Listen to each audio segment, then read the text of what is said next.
You're tuned into DecayMag podcast, online source for horror, thriller and sci-fi entertainment news. Good evening, ladies and gentlemen. My name is Ken Artuz, founder and editor for DecayMag.com. That is DecayMag.com. We are DecayMag. Remember, we are not Decay Magazine or the word decay. Thank you for joining us on this very special podcast where we have a guest co-hosts, and they are Haley, Johanna, and Jeffrey from 52 Weeks of Horror. You can catch them at 52weeksofhorror.com, and be sure to check out their YouTube channel, 52 Weeks of Horror, where the duo tackle many horror topics with a unique blend of humor and seriousness. Thank you for joining us, Haley, Johanna, and Jeffrey. That was the best introduction ever. I know. I liked how you said serious. I don't think I've ever been serious a day in my life. Yikes. That was so awesome. You guys do present some serious topics. Horror is a serious topic. It can be. It is, and it's seriously fun. Everyone should love horror. Anyone who says they don't love horror, they're wrong. You know why? Because it transcends genres. It transcends. Oh my God. What? It transcends emotions. You can be everything and still live in the world of horror. It's amazing. That's absolutely true. And also, serving as hosts are Enid, Artuz, content contributor for DecayMag, and don't forget to listen to our podcast on Google Music. Stacy Cox, staff correspondent for DecayMag. We're on Stitcher. Be sure to rate and review DecayMag on Stitcher rating and reviews and help us rank. And of course, you could find DecayMag across social media platforms, Facebook, Google+. Who uses Google+? Yeah. Yes. I don't. Not those Google minus people. Man. They're all Google negatives. Wow, that is so... I just saw a commercial the other day of Google+.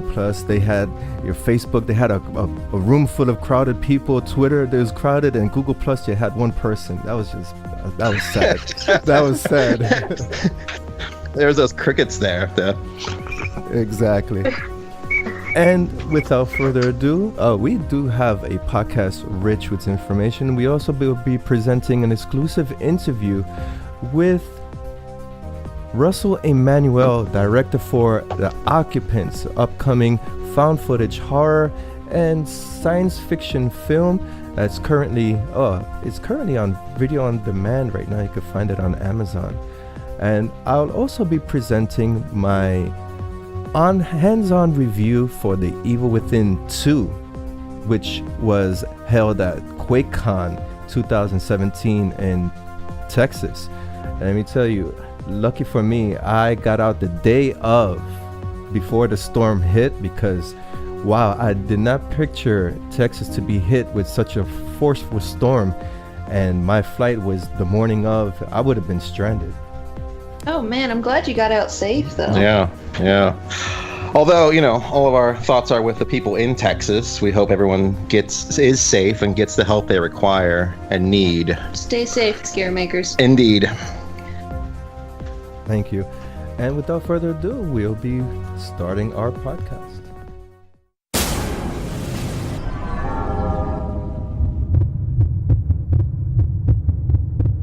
Movies. Jeepers Creepers 3 threatened by protest.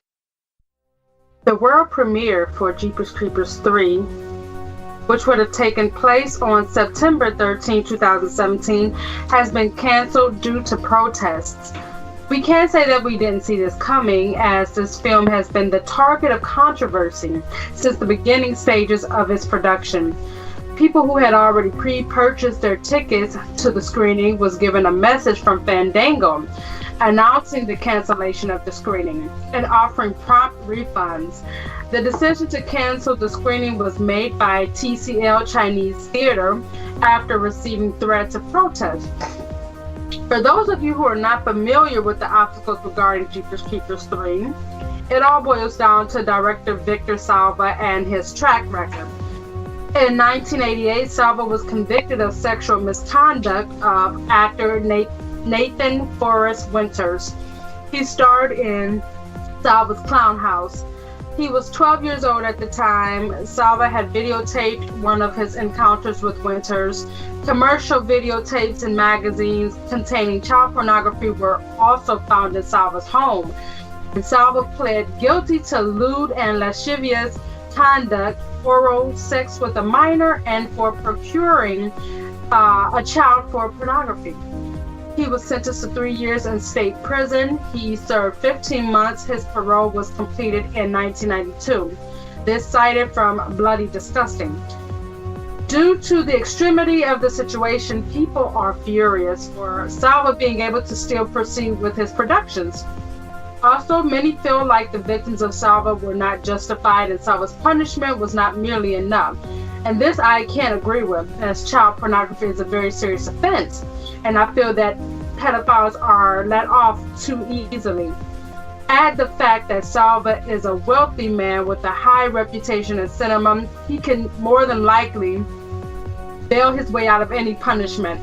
We've seen this happen way too often with people of high fame, fortune, and status. Now, I am one of those people who are stuck in the middle. I agree what Salva did was wrong. On the same token, I happen to be a fan of his films. Jeepers Creepers, Powder, Clown House. One thing that you cannot argue, unless you personally did not like his films, is that Salva has graced horror with some rather innovative films. And this is one instance where the fans of these films should not have to suffer the wrath of protesters because of their personal vendetta against Salva himself. What do you guys think about this controversy here? Oh man, that's a lot going on there. It's hard with that one. While there is like a lot of things politics-wise going on with that, and him being charged previously, that it's never okay. But I'm also torn because I'm not a fan of Jeepers Creepers all the way to a third version. I think he needed to be done already. So I don't know. I don't know. Well, I'm wondering. This is not new. Like, this is not something that just happened yesterday. This is like Roman Polanski-esque, you know? This happened a while ago. I don't know why you hired the guy to direct your film if this is the kind of response you were expecting, because this is the kind of response it was expected to receive for a long time. So if they're wondering, oh my goodness, why are there protesters? Well, duh.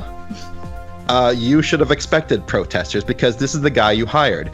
If you did not expect protesters, then if you don't want protesters, don't hire this guy.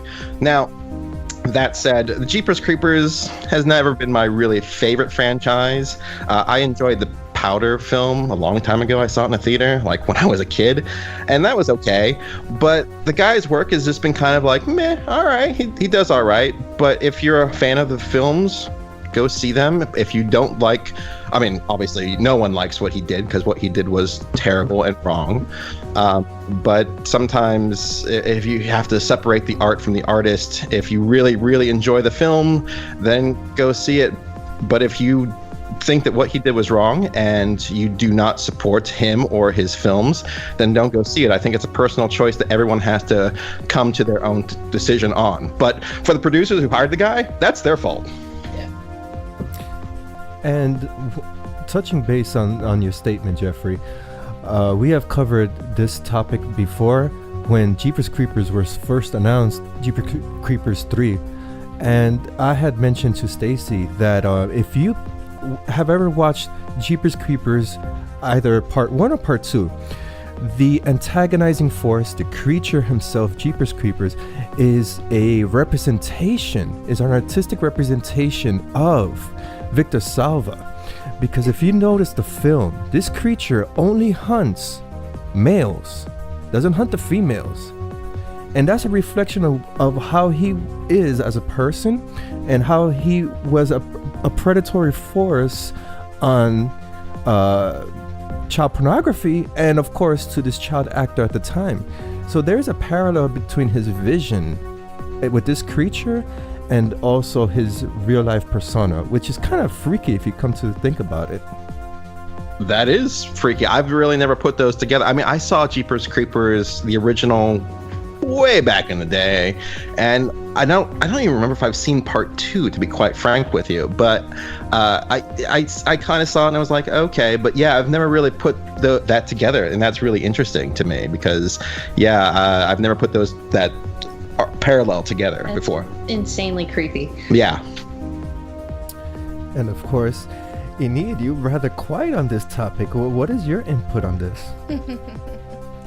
Well, I am of the same opinion. I mean, they should have been done with part 1. Why part 2? And yeah, it's on you. It's your fault. You hired somebody who likes children. I don't know what happened. It's darkly funny. Sorry. Well, it's funny and it's serious in a way, yeah, and it's true. Yeah. Part 1 sufficed in my opinion. I think this film did not merit a franchise or a sequel, because part 1 was just like a one-shot deal. The way it ended, okay, fine, no problem. But then you have part 2, which was totally cliched in my opinion. And now we have this third installment, which is supposed to be a revenge. Stacy, what was the plot again? One of the survivors from part 2, she's trying to get revenge. But didn't that just already happen? I'm not sure with that. Yes. Hold on, bringing it up. So the synopsis is: Sergeant Tubbs assembles a task force hell-bent on destroying the Creeper. That's the minimal synopsis from IMDb. This is generic and cliche. Oh, final thoughts, everyone, on this topic. Over to you, Katie, Johanna, and Jeffrey. I don't know. The filmmakers they should have known what they were getting into. That doesn't give the guy any excuse at all. And I just don't understand why they're continuing this. Jeepers Creepers does not scream franchise to me. Yeah, I would agree with that, and I would honestly like to see a story that's based on the real people that the Jeepers Creepers was based on, because I don't know if anyone knows that this was based on a real couple who I forget their names offhand. Oh crap!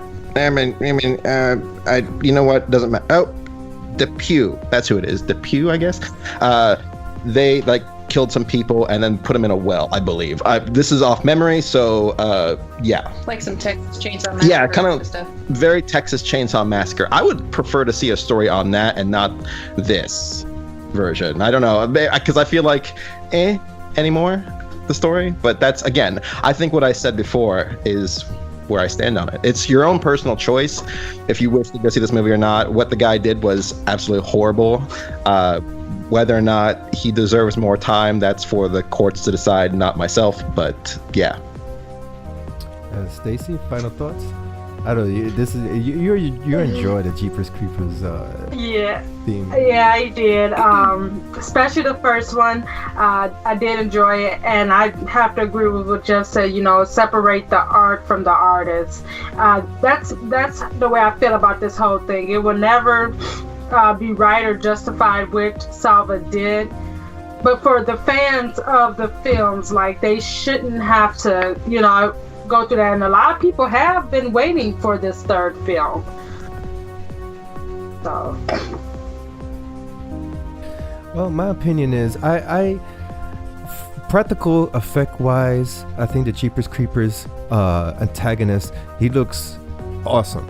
He has a good persona, a good staging act. I stand by my word. This is not a one-shot. This was a one-shot deal, in my opinion. it did not merit a second sequel, a second part, or a third installment. Victor Salva, he, in my personal opinion, he got off way too easily, but this is expected because one of my opinions in the Hollywood industry or the entertainment industry in general, you always gotta have people branded as Illuminati or secret society, whatever the case you wanna put a brand on, but there are some things that goes on behind the scenes that we are not aware of. People go to courts, they get off scot-free, and you, as a spectator to this news, you say to yourself, why did this person get off so easily? There's so much evidence against them. It is what it is.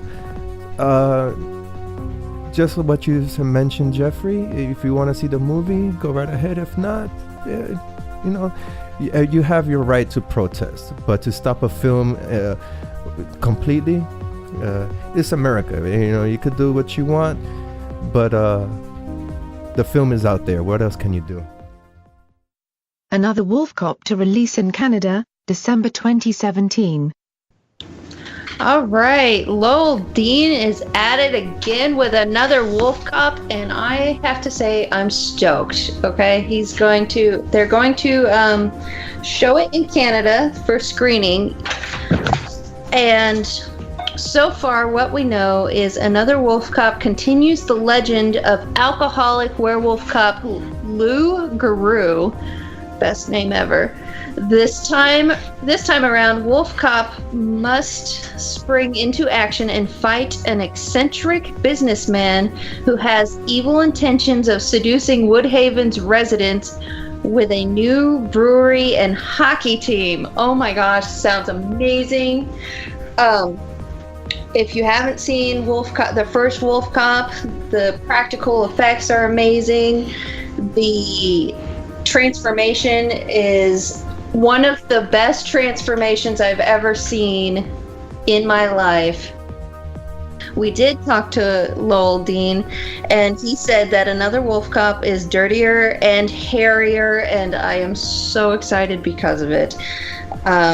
It had previously showed at the Fantasia Film Festival in July, but Canada gets to see it before us, and we're stoked. What do you guys think about that? Stacy, why don't you go first? Have you seen Wolfcop? I have not seen Wolfcop. Wow. I think the only persons in this group that have seen Wolfcop are Eddie, Johanna, and Jeffrey. Oh my goodness, you haven't seen Wolfcop? Blasphemous! Me neither. Oh my goodness. Oh my god. Well, let me Jeffrey, tell them about Wolfcop. Well, Wolfcop is like Jaws, and I love Jaws. Jaws is my all-time 100% favorite movie of all time. But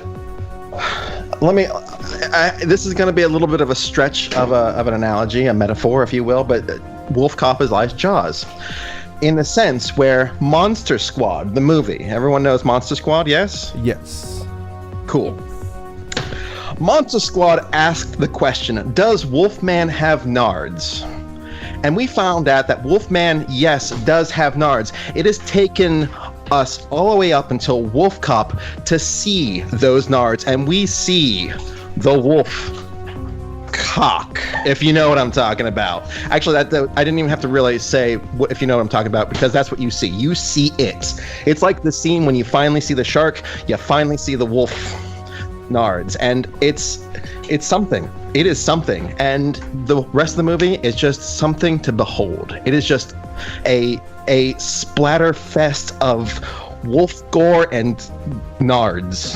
The practical effects on this movie are amazing. I mean, if you're not to send your viewers over to our channel too much, but if they want to see the rest of the interview with Lowell, then they can go over to 52weeksofhorror.com. But the practical effects in this movie are amazing. The director hired his one of his friends to do the practical effects, so it's so cool. And with a name like Lou Garou, I mean, Hello, that's funny to me. That just makes me warm and smile inside. It's so awesomely delicious. Anything, just picture. He's a wolf, he's a cop, he's a wolf cop. It's awesome. Indeed. Well, I got no. When I first came across the production stills, the trailer, I was intrigued with the practical effects. I'm a big advocate for practical effects. This is a dying art form because a lot of films are now going towards digital effects, either for enhancement and or for the whole film itself, which then becomes eye candy. So when I first saw the trailer and the production stills for Wolfcop, I was intrigued. I just unfortunately did not have the time to catch the film, which I am going to, because since the sequel is now out, you have to watch part 1 in order to get a gist of what part 2 is all about. But from the visuals, this brought to mind the 80s campy type horror films where the protagonist, sort of like the Toxic Avenger type of films, where the protagonist is a horror creature and he's a good doer instead of an evil doer. Oh yeah, when we were talking to Lowell, he was like, kept going on about how much he liked the 80s set and really wanted to make an 80s movie. And then he couldn't decide if he wanted to make a werewolf movie or a cop movie, and just decided to push it all together, which I find awesome. And I mean, I can't praise the practical effects enough, because I mean, as a makeup artist, I love seeing people being able to pull that off, what they did. Exactly. And Wolfcop, wow, what a concept. Yeah, I enjoy originality and thinking outside the box, and this is one of them. Wolf and a cop.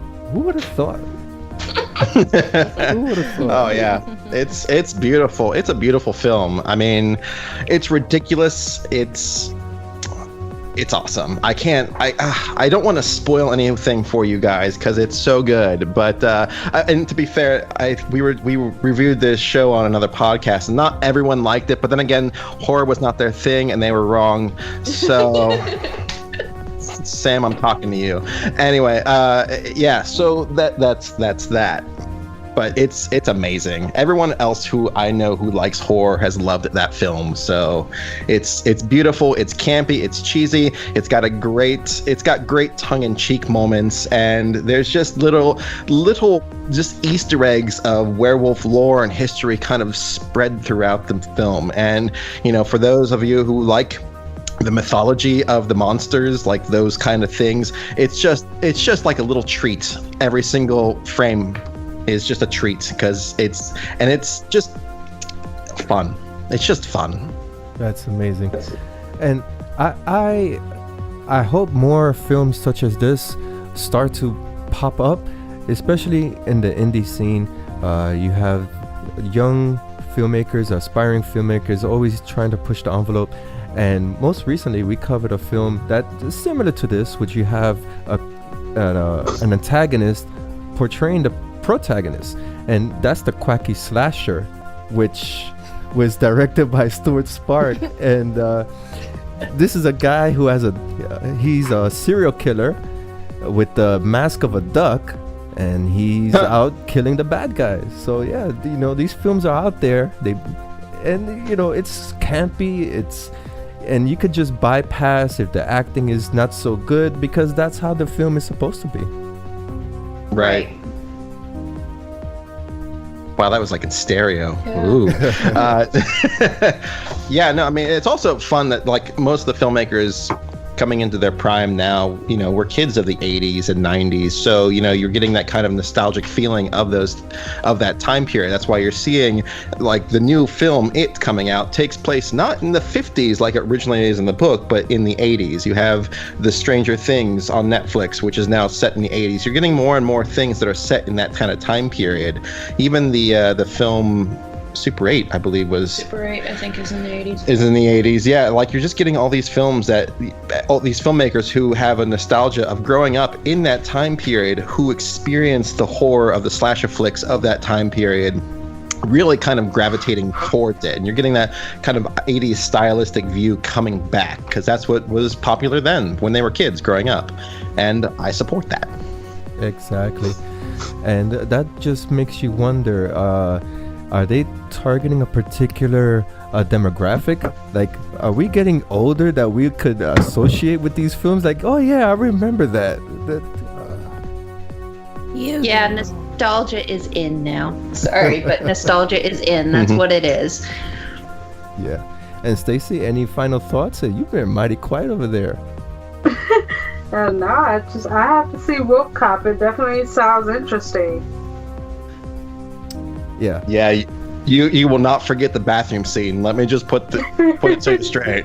You will not forget that that bathroom scene will stick in your mind. I have dreams / nightmares of that still to this day. I guess it's something to look forward to. Oh yes, you will look forward to it. You get back to me after you've seen that part, and you'll be like, Jeffrey, wow. And I'll be like, yeah, I know. Oh, I know. Oh my gosh. Now we have to see it now.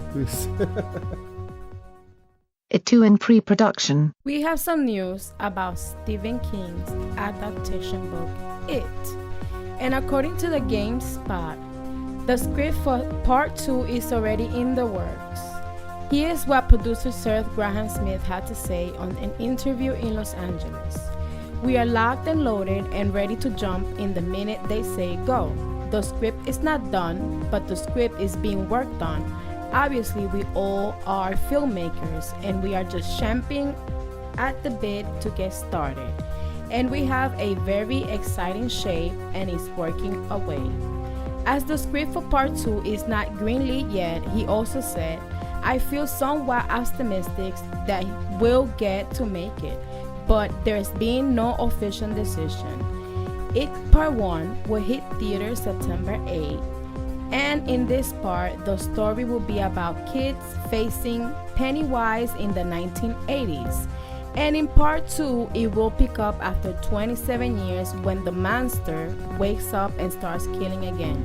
Stay tuned to DecayMag for updates on the story. Haley, Johanna, and Jeffrey, what are your thoughts? Here we go again, taking over from the other conversation, another 80s-esque horror film. Well, I haven't read the book like Jeff has, so I'm going to get my 2 cents in before he takes over this entire podcast. But I recently just watched the TV one, the original 90? 90? 91? Yeah. So I had never seen it before. I was not a kid that was got to be terrified by clowns by being forced to watch this, and I fell in love with it. So I'm actually excited that they are breaking it up into 2 parts, and they're going to do the whole adults part in the second one, just because that first one's 4 hours long. The original is 4 hours long. So I'm excited about the sequel. I'm okay with that.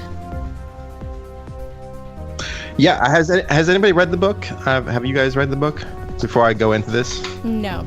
I have not read the book. Stacy, have you read the book? No, but I have the book. Oh. It's thick. I'll give you that. It's a thick one. It's a big one. You're getting there. You at least have it. Yeah. Yeah. No, it's really interesting how they're deciding to do this, because basically the book is intercuts between them as children and them as adults, and the different parts of where they confront it and where they kind of meet each other in the books as children, they also kind of re-meet each other as adults. So it's very intercut. So it goes from them first having their first experiences with it as a child to them being called up to basically reconnect and rediscover themselves to fight the clown in it, all the way up until when they finally meet each other up in as children. They finally come together as the Losers Club. They're finally coming together as the adults to refight it, and at the end, when they fight it as kids, they're refighting it as adults. So it's very intercut, and they have learned to fight it, and then as adults they have forgotten about it because they have all moved away. So they have to almost relearn what they have learned. Star Wars, weird reference. I don't know why I do Star Wars right now. But so it's very interesting that they cut this up into 2 movies, because the first movie is going to be them just as children, and the second movie is going to be them just as adults. And quite frankly, in my opinion, them fighting it as kids is much more interesting than them fighting it as adults. It really is. So yeah, because I mean, they have to kind of relearn how to fight it as adults. You know, how they kind of, and then after they've, you know, the ending I won't spoil, but you know, they have to almost relearn how they fought it as a kids. But them learning to fight it the first time is a far more interesting story. Bless you. Bless you. Them learning to fight it as kids is a far more interesting thing. And so I feel like I'm afraid they're going to kind of blow their load on the first movie and then not really have any place to go with it for the second movie, because in the second movie, they've already done it. They've already done the exact same thing before. So that's my main concern for It Part 2. I think that the characters and the actors are going to do fantastic. I just don't know where they're going to go with the story, because it's literally going to be a rehash of the exact same thing. Or if people care about the actors as much as they'll care yeah, because the kids are great. They're these young, innocent characters, and you know, they're fighting not only the adults, but they're also fighting, you know, their bullies, and they're fighting it. As adults, they're fighting adulthood responsibilities, which we all do, and so yeah, whatever. I'm not really that sympathetic to you having to go to work every day, or you marrying an abusive husband, or you being in a marriage that you basically. Spoiler alerts. Well, I mean, it's yeah. I mean, if you read the book, it's pretty much right in the beginning, and it's also in the beginning of the film version of the miniseries. He's married a girl. Like, the one kid is married a girl who basically is an adult version of his mother. So, you know, yeah, weird, right? But there's a lot of weird things going on. But again, like, these are I'm afraid that they're kind of going to blow their load on the first movie, because if you watch the original miniseries, the kids section is always the more interesting part. Even in the book, the kids section is the more interesting part. It's the adults do their thing and they all come together, but So that's my main concern with them breaking up into 2 movies, how they've done it. Right. Thank you for that insight. And before I turn it over to Stacy, because Stacy, as a matter of fact, she's seen the first It, but to touch on Jeffrey and your statement, it's always wrong to blow your load first, you know, because then Indeed. it. You have nothing left for the rest of the, you know, whatever else is coming up. I mean, you can only play your tricks so many times before someone's like, I've already been there. I know what you're doing. Stop. Exactly.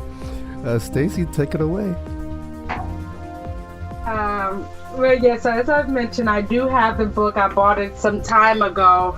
I just haven't been able to read it yet. But so at first, when I looked at the whole, like, them making the movie so I looked at it from the standpoint of it being a remake from the 1990 movie. But then, you know, people made out a point that it's actually an adaptation based on the book. So then when I start to think in that aspect, I'm like, okay, then that's good.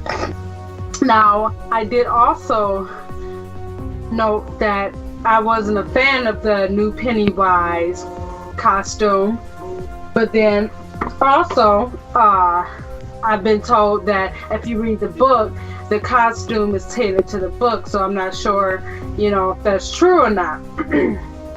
But I am definitely excited for part 2. But as you mentioned, Jeff, in the 1990 movie, it's the first part that's really the best. You know, you got these kids that are battling this demon, and everything is way more interesting than fast forward, you know, 20 years later, and it's like, as you mentioned, they're all adults. They're going through, adulthood, everything we all go through, marriage, heartbreaks, and everything. And then they all reunite to fight this demon yet again. And then in part 2, or the second series or episode in the series, things drag out rather slowly than it does in the first part. Mm-hmm. So Oh, good. I'm sorry. Go ahead. Oh no, I was just gonna say. So yeah, I feel like that might be how it will go in this movie as well. The first part is going to be most of the action will be held in the first part. When they're kids, and then fast forward 20 years later to part 2, it's gonna drag out rather slowly. Yeah, I just feel like there's more conflict with them as kids. They're fighting.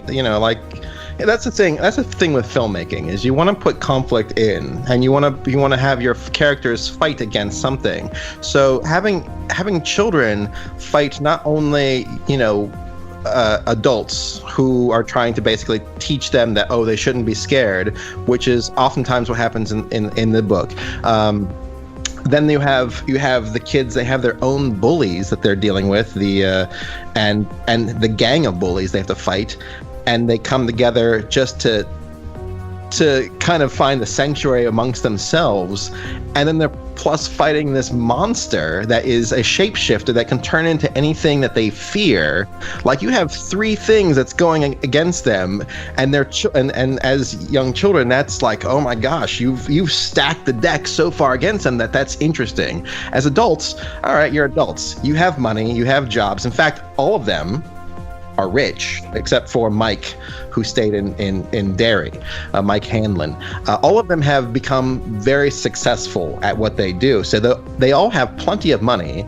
The only issues they really have are kind of some heartbreak stuff. The one, what's her face? I can't remember her name because I'm thinking fast. She married an abusive husband. Beverly, thank you. Beverly married an abusive husband. Stan, he's fine, although he can't handle going back to see it at all. He's done. And so, yeah, I mean, but they all have I'm forgetting names, but it doesn't matter. He's a successful writer, very Stephen King-esque writer. And then the other guy, the fat one, he becomes an architect. I mean, they're all plenty rich. So yeah, now they're going to go fight this thing off and rediscover their childhoods, which is kind of like, meh. Don't we all do that at some point? I'm not sympathetic. And also, whatever happened to what you grow older, like you forget or you don't believe anymore or something like that. Because none of the adults saw it, right? In the 1990 movie, none of the adults saw it. Only the kids saw it. So what did they just kept believing in him, or? Yeah, there's this thing that kind of goes through the town where the creature really only hunts children. So it is able to kind of hide itself from adults, and while they know something kind of happens, they all kind of do this disassociation with the creature. So they all know there's a weirdness going on with the town, but everyone just has kind of learned to accept it until they get to the age where they're no longer its kind of preferred meal. And so then they also become like the kids who then get old enough, they also kind of fall into that trap if they haven't left. And then if you do leave, you forget about it and Derry completely. In fact, when most of the adults, when Mike calls them up on the phone saying, hey, it's time to renew your promise, they're all like, I completely forgot about Derry and my childhood. And they basically have to relearn and almost remember who these people are that they had this epic fight with a giant demonic clown in a multi-dimensional clown in the sewers below a town they grew up in. How do you forget that? But I think it has something to do with the fact of the town itself, though. I think they mentioned something about the town having that effect on people. Well, it's it itself. And it. Okay. It's it itself, because it lands in a basically comes through on a like comet, not a comet, but like an asteroid landing in Derry, and it feeds there for a while, and then the town kind of grows up around it. Oh, okay. But yeah, between it and the turtle, which that's a whole other issue, we won't get into on this one. But yeah, it versus the turtle. Interesting. I have not read the book. I have not seen the first installment for this for Stephen King's It. What I do remember though was when pre-production was in effect for It, they did speak about having multi chapters, film features. Chapters. One was going to be about the kids, and the next one was going to be about the adults. I'm unsure at this point, remembering if it was going to be a 2-parter or a 3-parter, but they did have those plans in effect. But then it just got quiet, and then all of a sudden we have the trailer and the movie coming out for it now this year. Another thing I would like to point out is, will the film itself carry that social commentary? You see, we have the kids, the children element. When you have the children element as a protagonist, you always have that social commentary that the audiences can adapt to. You mentioned, Stacy and Jeffrey, you mentioned the action element, but there's also the social commentary that also pushes horror films forward because people could relate to that. So the question is, if the second one doesn't have the action, will it have that social commentary that people could say, hey, I could relate to that particular character despite his tribulations and his social status? Can that work? Well, I mean, this is me personally. I think social commentary comes out of struggle and obstacles.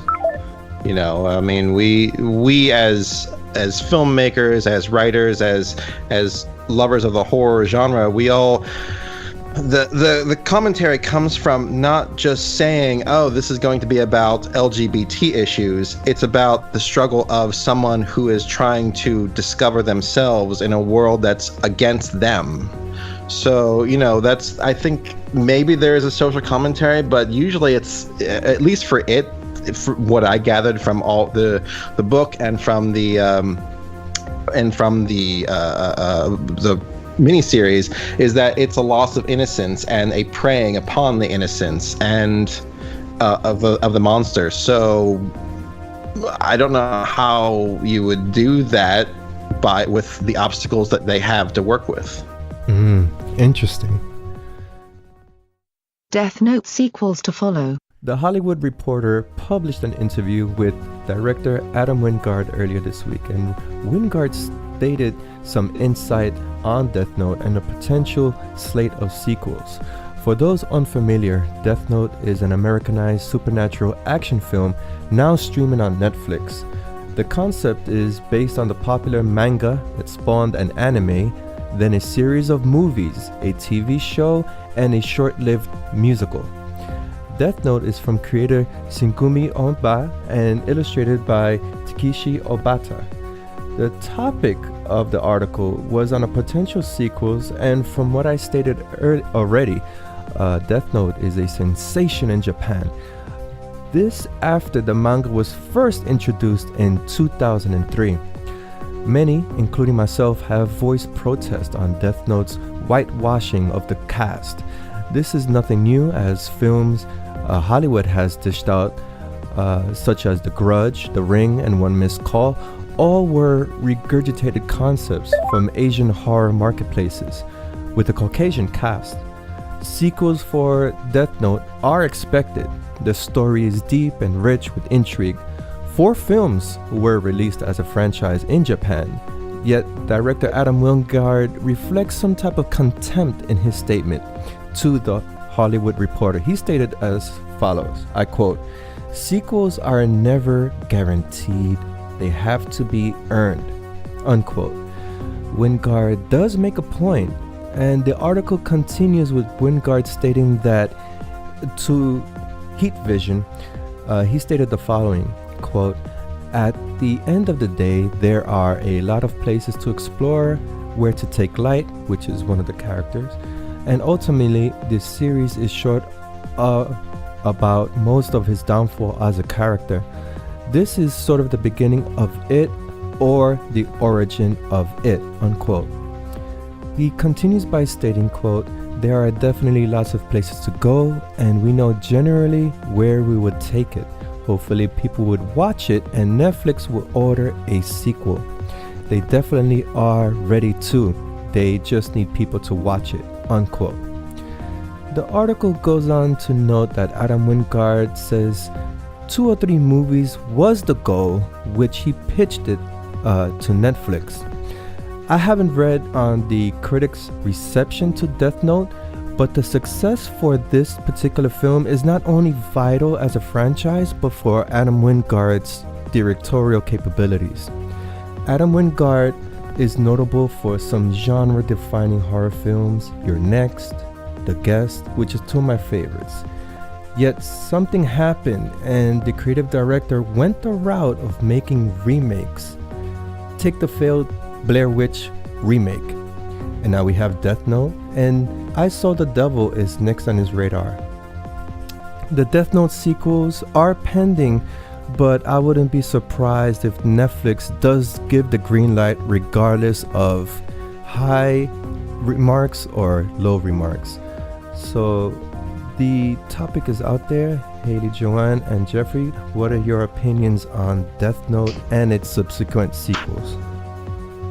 Well, first of all, I liked the Blair Witch Project remake, but that's not what we're talking about right now. I have not seen Deathnote, any of it. My friend's 13-year-old daughter tells me that it's the greatest thing ever and I need to watch it, and I take all recommendations from her.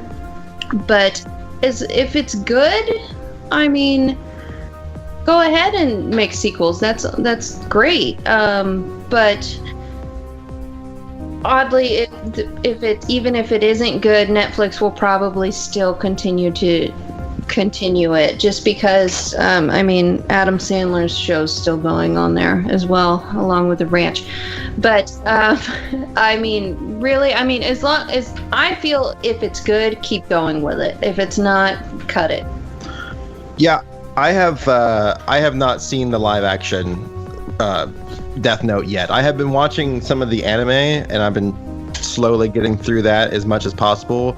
So I'm several episodes behind for sure, but you know, it's really enjoyable, and I can see why it's really popular in Japan. When it was first pitched to me as a show I should watch, I was like, what's this about? And then it was pitched to me as like a kid finds a notebook where he writes names in and those people die. And I was like, wow, that sounds really boring. And then I started watching it, and it's actually really good. When it comes to sequels and remakes and the whole whitewashing topic, that is really, really hard to discuss for me, because as a white guy, and I can't help that. That's how I was born. That's how I was raised. You know, that's me. It's really hard for me to really comment on how people of other races feel. I mean, I will never, ever know what it's like to be a black person or an Asian person or a Latin American person in the United States or in the world. It's just something I can never really completely comment on, because I will never know. And I can only offer support, and I hope that everyone is treated equally and fairly. But you know, this is not a subject that I can really comment fully on. I don't know what it's like. I will never know what it's like. And it's hard for me to say, oh, well, if everyone's okay with it, they should just get over it, because I don't think that's necessarily accurate as well. I feel like that there is legitimate concerns for casting people of different races for these roles who are meant for different races. But I I don't know, and I will never know. And I feel like it's the filmmakers' jobs to respect the source material as best as they possibly can. It's the responsibility of those people who are making these creative decisions to say, hey, we should really respect the source. And if that source is an Asian person or a black person or a white person, then we should respect those decisions that have already been made and not cast. But it's hard for me to really ever say, oh well, it's okay, because I don't know the feelings of others. Yes, and touching on that subject, many fans of the Deathnote franchise have also expressed another example, which is, I believe it was the last Airbender, which right. M. Night Shyamalan, I believe he was director, and the same situation happened in that film where you have an Asian all cast. Also came from a manga, I believe, and the same situation happened. But unfortunately for that film, which I did not think it was going to make it good, regardless of this topic or not, but the film didn't have potential anyway. But this one, is a totally different animal, and we've seen the same type of reflection towards the cast. And like you stated, Jeffrey, they have to respect the source. I think if the source material if they would have had an all Asian cast, and it would be like they're mirroring exactly what the Japanese marketplace has been. So it's a pro and a con. Do you have an all Asian cast and make it as a carbon copy, or do you infuse different cast with a slightly different take? And so it has its pros and cons there. Yeah, I mean, watching the anime, I got to a scene the other day where they were talking about the whole show takes place in Japan. It takes place in a certain prefecture in Japan. So if you're going to cast these people and they're not going to be Japanese, it's like, well then, what? I felt like they did that with I think it's called The Forest as well. That was a film that I was like, why are you even doing this? I know they had the character fly from America to Japan, but it's like, this is unnecessary. This is a Japanese story. There is no reason for you to have this blonde-haired white girl in the forest.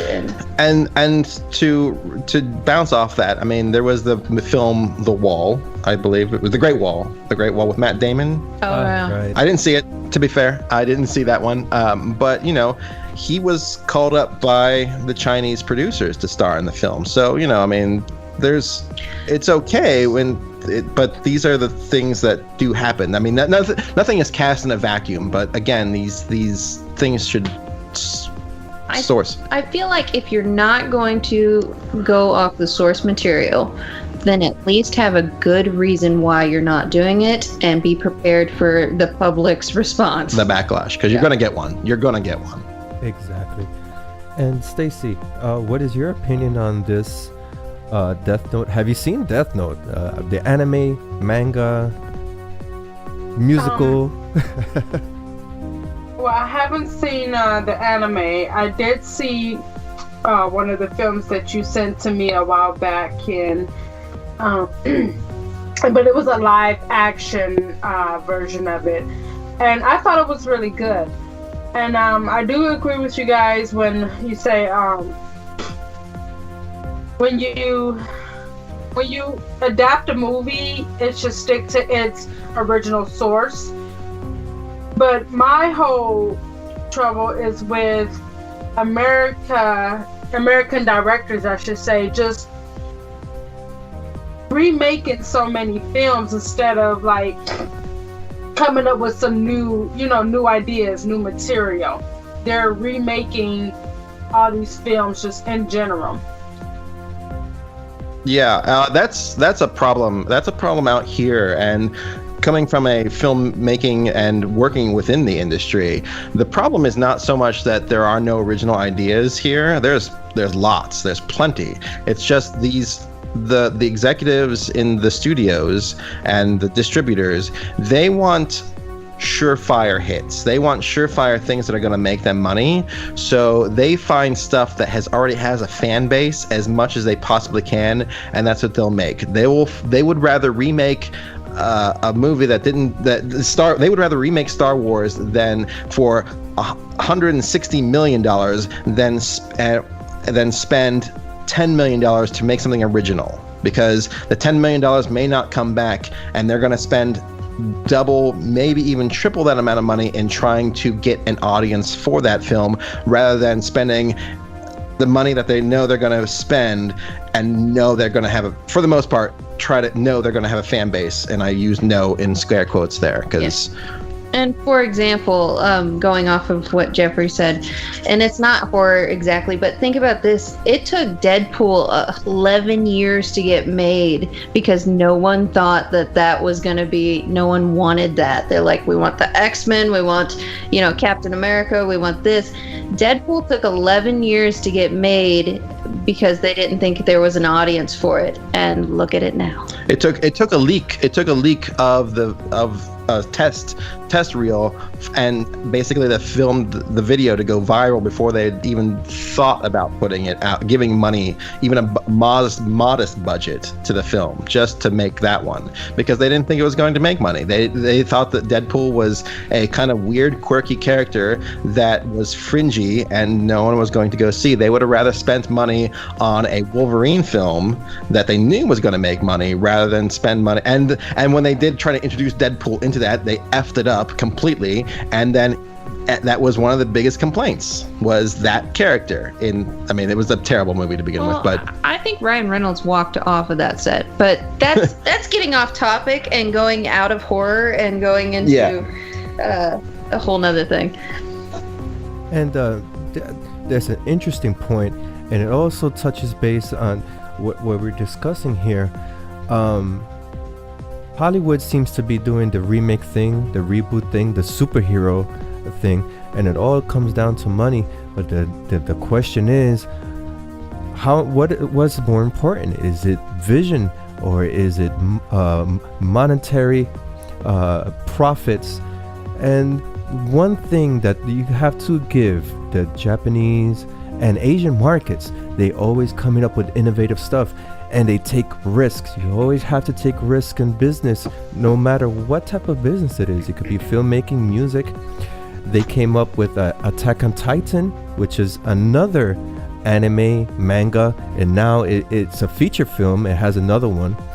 And look at the premise. You have giant humanoid creatures attacking a small village, and these village, they have to defend themselves against these titans. Who would have thought of that here in America? That idea was probably sitting on a shelf ready to be made, but then they prefer to give money and invest money on something different or a reboot. So it opens up a whole different discussion on creativity versus profit. Yeah, right. I think definitely that's how it is now, but from what we have seen out here is, and that's in the horror industry in general, is that there are so many people with great ideas. I mean, like everywhere, especially in the horror industry. But you can kind of feel this buzz in the air a little bit, that people are going to start taking horror seriously. Or I'm just completely crazy. Oh, I don't know if they'll ever take it completely seriously, because here's the thing. I love horror. I love it. But the studio, the suits will never they only think of it as genre film. They don't think of it as a viable form of. Okay, maybe that wasn't the right word, but like more of, I think they're going to start seeing it in a money-making way, because what films make the most money other than superhero films is the horror films out here. I think that we're also experiencing something of a game changer recently, because through the 90s you kind of had this kind of like buzz of some indie filmmakers who really made it big, and then kind of through the 2000s and into the teens here has kind of just been kind of a lull doldrums. And now but up through that point, the internet has been kind of also taking over. And so there's definitely more mediums for filmmakers to do and to be more creative. And those filmmakers who are becoming innovative, who cannot get through the regular and traditional studio system, are finding their footing in these alternative media sources, and they're starting to become bigger and bigger and bigger. And then you're going to start see the studios being like, oh, that's a thing we should probably pick up, and they're buying those. This conversation brings to mind the director Neil Blomkamp, and of course he's notable for Chappie, he's notable for Elysium, and he had plans for his own vision of Alien, but there was a conflict with the studios and with Ridley Scott. No creative, this my movie's coming up first. He said, you know what, fuck you, I'm taking my ideas and going indie. And what is he doing now? He opened up his own company. He's dishing out sci-fi centric films and putting it out there on YouTube for everyone to see and enjoy. And I won't be too surprised that these short films are gonna materialize as their own franchise feature films, and the way Alien is going downhill, because frankly it's just you're regurgitating the same ideas. No creativity level whatsoever with these two films, Prometheus and Aliens. Meanwhile, Neil Blomkamp is saying, okay, I'm gonna go a different route, that his vision will progress. Yeah. I think that is a fantastic thing. The problem is everyone is afraid to break the mold sometimes, at least in the studio, in that kind of world, in the traditional studio world. They're afraid to break the mold. They know what worked before, and then they won't try anything different until the franchise is officially dead, or at least very close to death.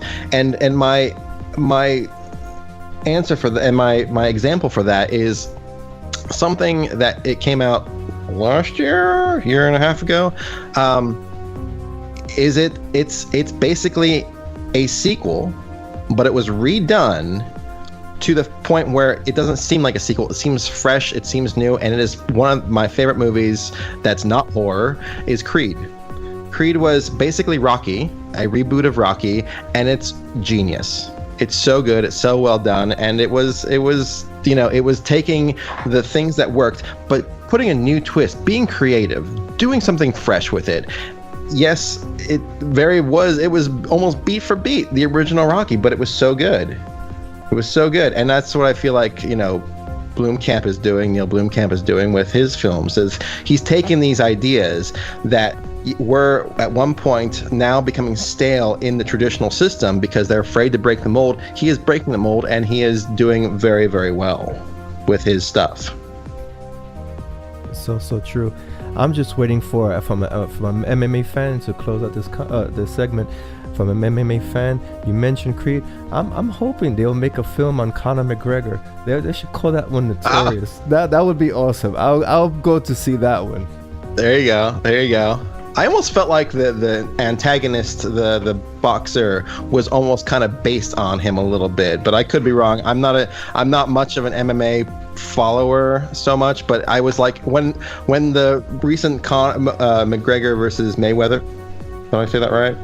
O'Connor, what was his name? Conor McGregor. And McGregor. McGregor, there we are. McGregor versus Mayweather. When McGregor came out, I was like, this is like the dude from Creed, except for not as douchey. None of that fight was anything like Creed. No, but still, I have my moment. I was like, I'm sporting now. I'm doing sports. Yay!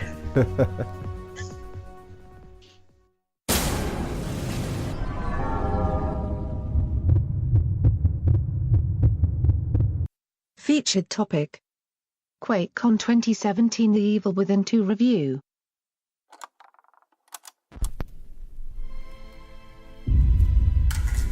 This is the photo that took one of my eyes, but gifted me with vision. The moment of death, captured like a fly in amber. A life ends, and a flower of flesh and blood is born. I realized the beauty in destruction. I was eager to share my new work with the world. Neophytes, Philistines, fools. They feared what they could not comprehend, were determined to stop me. Some consider this new world horrific. For me, it is a world of beauty, full of pure creation, that is limited only by my imagination. A world whose very fabric I can shape. But where can I go from here? She is the key, the path to ultimate power. She is the brush. Blood is my paint, and this world is the canvas. My name is Stefano Valentini, and art is in the eye of the beholder.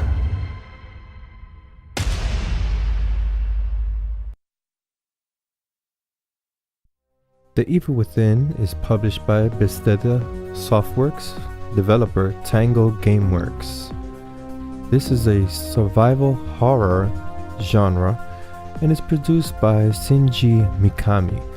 It would be available October 13, 2017 for PlayStation 4, Xbox One, and Steam or Microsoft Windows. The game description is as follows. Detective Sebastian Castellanos has lost everything, including his daughter, Lily. To save her, he must descend into a nightmarish world of stems. Horrifying threats emerge from every corner, and he must rely on his wits to survive. For his one chance at redemption, the only way out is in. It's no surprise to see survival horror making a noble return on the video game scene. During its emerging stages, this genre had many outstanding contributors. Resident Evil and Silent Hill are two great titles that may reverberate with many gamers on this topic, survival horror. Yet along with this evolution, major developers decided it would be an excellent design to invest heavy action thematics into survival horror. Remove the architecture of dread and uncertainty, and in its place, put high-powered weaponry and stockpiles of ammo. This idea just did not work. This is subjective, yet the sales and feedback speak for themselves. Google Umbrella Corps, Alien Colonial Marines, and Dead Space 3 for some observation on these action survival horror mashups. Of course, from a business perspective, one admits taking into consideration of giving products to address the masses. First-person shooters is the rave. Then, now, and into the millennium. Call of Duty is one such title that has monopolized the market. The developers for survival horror titles such as Capcom and EA took a risk that did not pay off. This is the order of business. Learn from defeat, recalibrate, and adapt. For publishers Bethesda Softworks and developer Tango Gameworks, the forthcoming release, The Evil Within 2, marks the next step in survival horror. Coming off the success of the 2014 release, The Evil Within, this second installment offers all demands in an immersive horror experience. Between Thursday, August 24th and Friday, August 25th, 2017, I had the magnificent opportunity to attend Quakecon 2017 held in Dallas, Texas. During this event, I had a 1-hour session gameplay on The Evil Within 2. Coverage for this title also included a roundtable conference with Shinji Mikami, the studio director, Johannas, the game director, and Trent Haaga. Stay tuned to the excerpt featuring our fielded questions. With the following is a review based on the gameplay that featured the first few scenes to The Evil Within 2. Aesthetics. The atmosphere displays a visual construct of nightmares. Mood and immersive feel become aroused by the outstanding computer-generated renders. At the start, the player is in command of protagonist, Detective Sebastian Castellanos. The scene feels gloomy. An initial glance, the area appears as an abandoned warehouse. It is here that the player can appreciate the craftsmanship. Grime and blood cover the interior, yet these visuals don't seem cliché and overperformed. The lighting borders on dimness and complete obscurity, thus adding to the fear factor. The protagonist becomes another visual component that arrests attention. Many textures bring this character to life, from the grime, beads of sweat, to the facial expressions. All are fascinating. It becomes clear at this point that video game technology has advanced at a considerable pace over the recent years. During a concise examination, the player will stumble upon a chamber graced with mannequins. It is here that the developers instill some adequate sound cues to enhance fear. From my experience, survival horror games start with an adrenaline factor, and The Evil Within 2 does not shy away from that formula. During the opening level, a demonic female creature seeks to dismember Detective Sebastian Castellanos. The player catches but a glimpse of this monstrous creature before retreating in desperation. Yet the sight was enough to savor the artistic quality and design of the antagonizing force. This creature has cinematic value. On the design, The Evil Within has the hallmarks of a calibrated survival horror title. I got taken aback in awe with the beauty of this nightmarish landscape. Nothing resonated as CGI. The scenes presented itself with realism. Obtaining the latest HD display will promote this artwork. To close, there is one segment that proved to be distressing. With this statement, I cite an intensity on the brutal in-your-face content. During this act, the player stumbles into a home. It is here a brief cutscene unfolds. A mother force feeds raw meat to a child. The content looks to be human. A close-up display presents the child. He is in distress, with his mouth crammed with this inedible source. In frustration, the mother slams the child's face on the table again and again, murdering him. Scenes such as this push the envelope of horror in video games. In my personal viewpoint, it is welcome to see images that are unnerving. Watching this scene unfold, I could not help but feel disgusted, angered, unsettled. These are sentiments I prefer to feel while playing a video game of this caliber.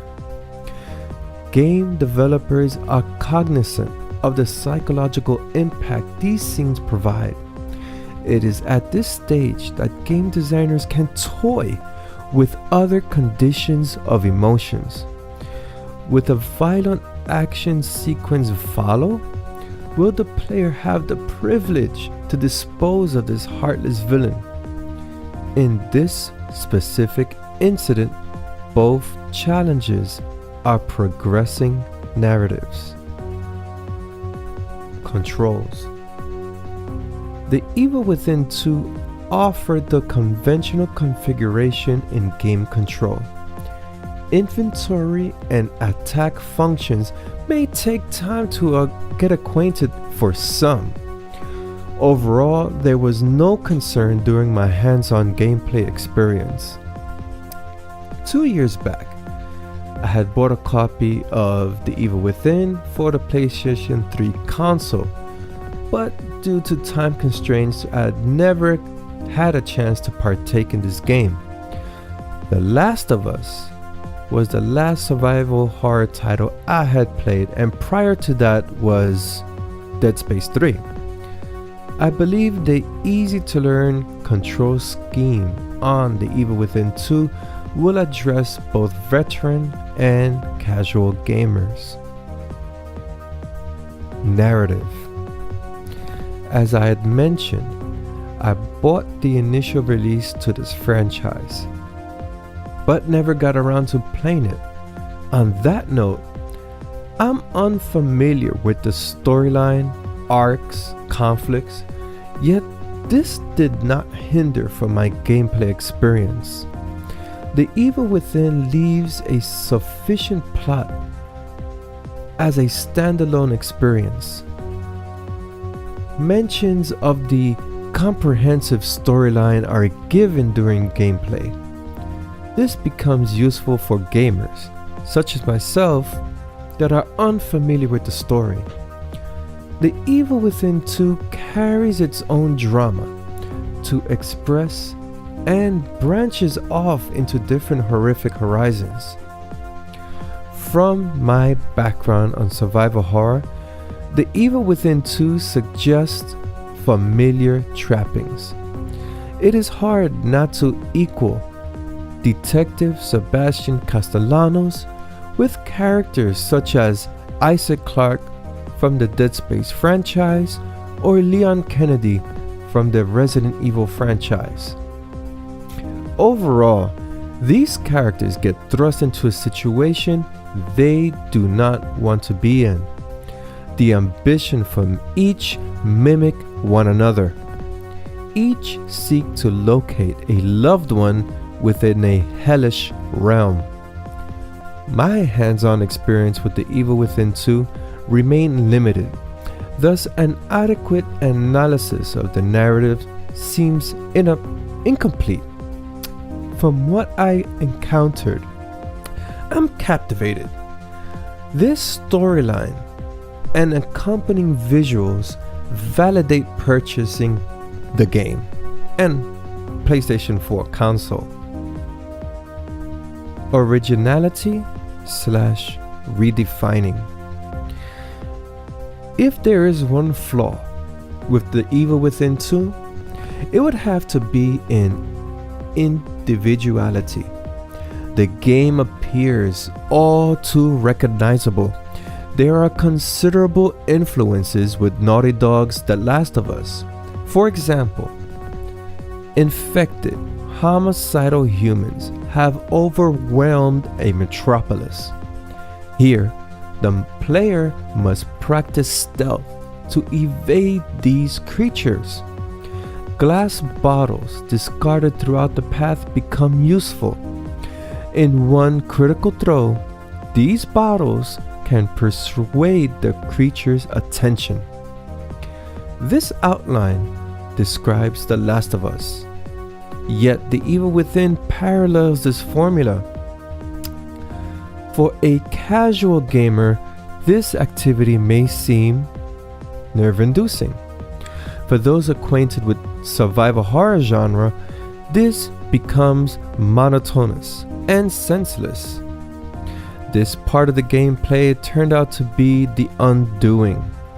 I did not appreciate the imitation gameplay and felt cheated taking part in what appears to be a template gameplay format. In relation to the environment, The Evil Within 2 has that visual suggestion of Silent Hill. Still, this is a survival horror title, and that is expected. Overall experience. The Evil Within 2 becomes an attention grabber with violent content and suspense. Action-oriented gameplay does not establish a presence in this game. Good riddance. The developers have taken note on demands from the gaming community. Survival horror bears priority in every feature of The Evil Within 2. The control scheme does not present a challenge, and once the game starts, any gamer can appreciate the sequence of heart-pounding events. Hollywood has taken the Disney route in presenting horror subjects with its concept of PG-13 categories. I conclude this decreases the director's vision. It's been ages since audiences have witnessed images evocative of cannibal holocaust or I Spit on Your Grave. In The Evil Within 2 are a plethora of frightful images. Its presentation are artistic yet disturbing, contributing yet memorable. These are the scenes that are much desired in cinema. The creative minds behind The Evil Within treat horror connoisseurs with much coveted displays of carnage.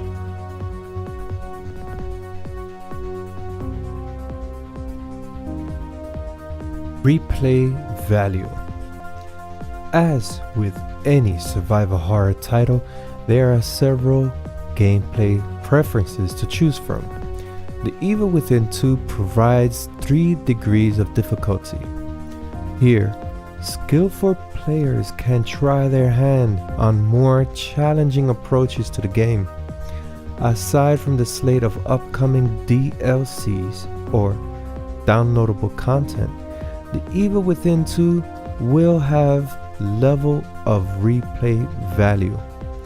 Aside from the above specified attributes, this title carries limited replay value. That's not to suggest that The Evil Within 2 is mediocre. On the contrary, players will have to wait for another more frightening chapter to the franchise. That is something to look forward to. To conclude my coverage on The Evil Within 2, I present my questions during the roundtable interview with Shinji Mikami, studio director, John Johannas, game director, and Trent Haaga. The Evil Within, it has atmospherics, it also has violent visuals.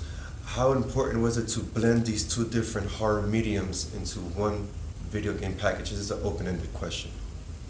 それで、みんなにお聞きしたいわけなんですけれども、すごく雰囲気の要素というのをたくさんEvil Within 2は持っていると思うんですけれども、それと同時に、そのビジュアル的にすごく暴力性のあるようなものも入っていると。でこういった2つの違った色調というものが一つになっているというようなものというのはどういうふうにして作られたんでしょうか。Well, yeah, sort of that brutal imagery I think is present in the first game, and it's sort of an identifying feature of what The Evil Within is. While the first game was sort of heavily featured on these sort of gore elements and sort of this torture feel, we decided to go with a more, for example, like psychological approach this time in how we present things. Maybe dial it back a little bit and focus more on, for example, the other villains that will appear in our game. We've featured one, a character named Stefano, who focuses on things of the beauty of death and things like that. So a more artistic approach, and like I said, less focus on torture and more sort of this surrealistic experience, and balancing that with maybe what you saw if you played the demo, this sort of grounded in reality based, this town that you explore, this thing that feels real, and then you'll dive into some sections that feel like they're in some other world. You know? And to touch on the previous question, the action element completely decimated the survival horror genre. EA did it with Dead Space. Resident Evil suffered the same demise. Are developers trekking softly with these new installments of survival horror, especially with the Evil Within, how it mirrors other type of games? I couldn't really understand what なんか基本的にサバイバルホローはだんだんそのアクション性が強くて、デッドスペースもそうだし、バイオもそうだったんですけど、結局そのアクション性に傾いてて、結局それしかないんですか、そのシリーズが進むところに。多分僕の意見ですけど、自分自身もそうだったところもあるし、ホラーっていうのが一作目作るじゃないですか。でそうするとパターンができちゃう。でそのパターンにのっとった中で、新しいホラー的な刺激を用意するのはなかなか難しいし、ゲーム的にはすごくその弾が少ないとか制約を多く受けるタイトルであるという。Yes, this is purely my personal opinion, and I feel this myself, so I can say that as far as horror category is concerned, once you make the first version, then there's certain pattern created by that. So you have to kind of go after that pattern, follow that pattern, and therefore it is some restriction out there. But nonetheless, you have to make sure that you create some new horror stimuli or stimulus, I would say, and that's a difficult thing to achieve. So I believe you have some restriction, but you need to overcome that so that's how horror games are, I believe. で、アクション要素とそれからっていうそのホラーゲームの要素っていうのは、アクションゲームの方が当時はお客さんに対してすごくメジャーだったっていう。So if you look at action-oriented games and horror games, at a certain point of time, the action-oriented games are more better received by the majority of the users or the players. で開発チームは続編としてより面白くするためにいろいろゲームを作って遊んでみてやってるうちに意識しないところでアクション要素が自然と増えてくる。So usually a development team try to work to make the game more interesting, more attractive, and more enjoyable by players. And while they are playing such games, naturally, without really feeling by themselves, naturally the action elements tend to increase through that effort. サバイブホラーアクションアドベンチャーeach balance more action end but now less action horror people want でレジデントイーブル2はアクションを減らしてピュアホラーにちょっと近づけた。So now the players prefer less action and more horror. So with the Evil Within 2, we reduce the horror elements and excuse me, we reduce the action elements and make it closer to pure horror types of games. I'm sorry, so long story. Well, to add to that a little bit, it's like once you make sort of one entry, you really sort of lose that maybe that fresh impact that you get because there's a new situation and a new whole concept to that horror genre. So usually the only way to sort of make it bigger and better is to literally make it bigger and better, which adds to like more action, more bigger set pieces. And I think maybe this is an interesting take because if people who played the demo saw that we actually kind of dial it back a little bit. Instead of just constant non-stop action, we have these sort of big maps where it dials it down, so you can just really sort of take in the atmosphere and sort of almost like take a break before you head back into like the sort of danger zone. Now, I have a question for the evolution of survival horror in general. Everybody in this room will agree that survival horror video games has outpaced Hollywood. They're not doing so well. With the evolution of VR content, will we see a transition into more a medium where people could sit down as opposed to the player engaging in the game?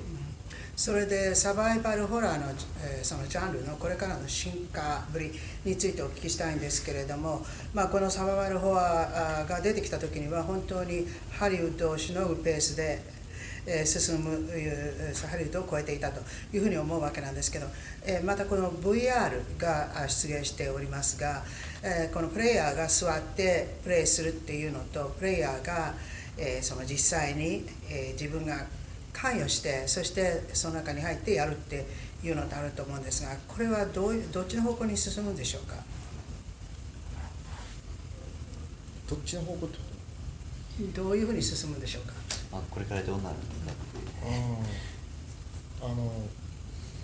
VR とホラーの相性はすごくいいんで、今後たくさんのタイトルが出てきてユーザーはっていうすごくそれに怯えるというか恐怖におののく感じになると思ってます。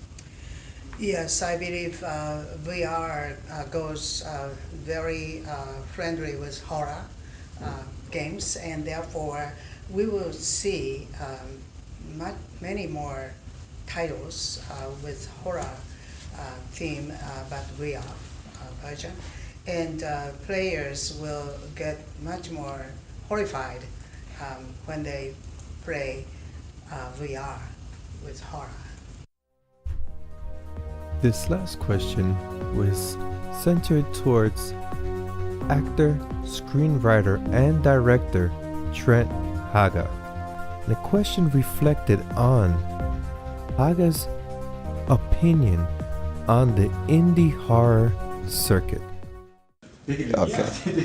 The indie horror scene, that's where I live. That's where all the best stuff comes. You know, once you don't have a lot of money, you're more free to kind of tell the stories that most people maybe don't want to hear. So, you know, certainly with the advent of cheaper film technology, you get a lot more stuff and you have to wade through a lot more crap, but it's more egalitarian and it's going to allow people to be able to make movies, and there's going to be diamonds in the rough that otherwise it would have never been able to if there wasn't the indie horror scene. So Exactly. I'm all for it. Yes, me too.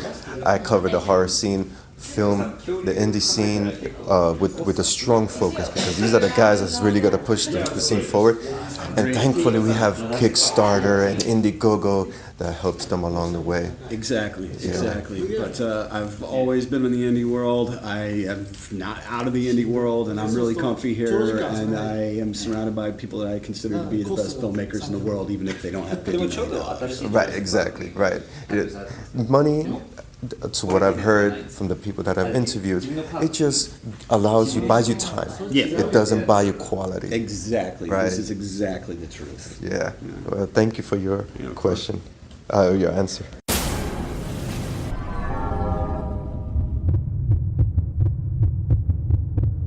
Exclusive interview. Russell Emanuel, director, Occupants. Hello, I'm documentary filmmaker Annie Curtis, and this is 30 Days of Clean Living. So I've set up cameras all over the house. They're going to be recording 24/7 and uploading all the footage to a remote access server. Are we really going to be doing this? Like it or not, it's happening. We'll see how it goes. Dig in. Satisfying. Absolutely.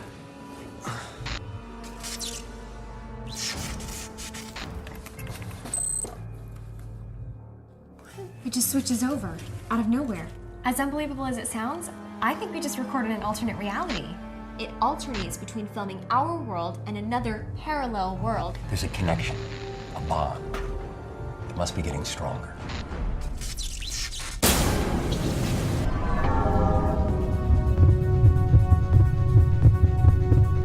Exclusive interview. Russell Emanuel, director, Occupants.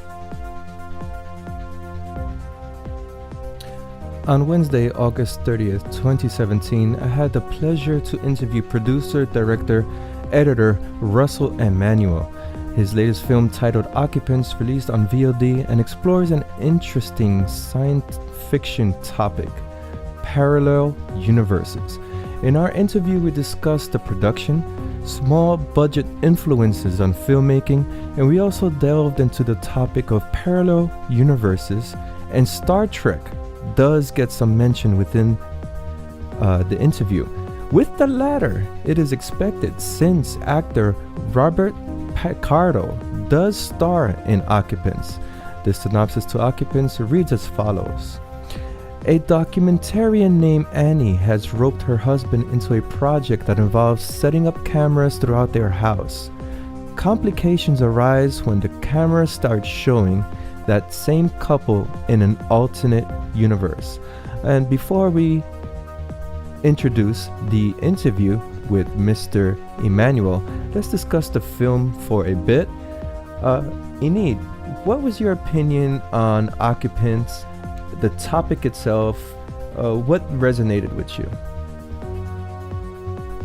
I mean, in terms of the movie, the way that it was coming, one couple looked there like it was good and the other one looked there like it was evil. Am I right or wrong? Yes, that is correct. It's just the fact that at one point I just didn't get how both the universe parallel got together, and then all of a sudden the other couple, the girl started noticing and she just started throwing stuff back into the other parallel. It's kind of crazy. Yeah, oh, well, you giving away some plot, you gotta give warnings about that. You know, that's a spoiler alert. Stacy, what was your opinion on The Occupants? It was a good film. It progressed so slowly, however. I think the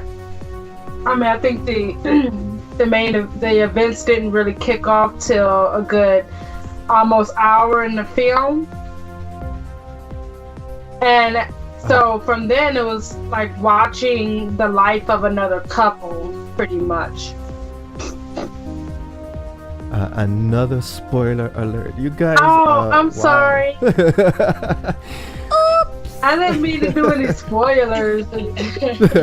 You got 2 spoiler alerts. Well, I see. I was gonna give a spoiler alert, but all I can say is the parallel universe theory is something that has been played out on YouTube.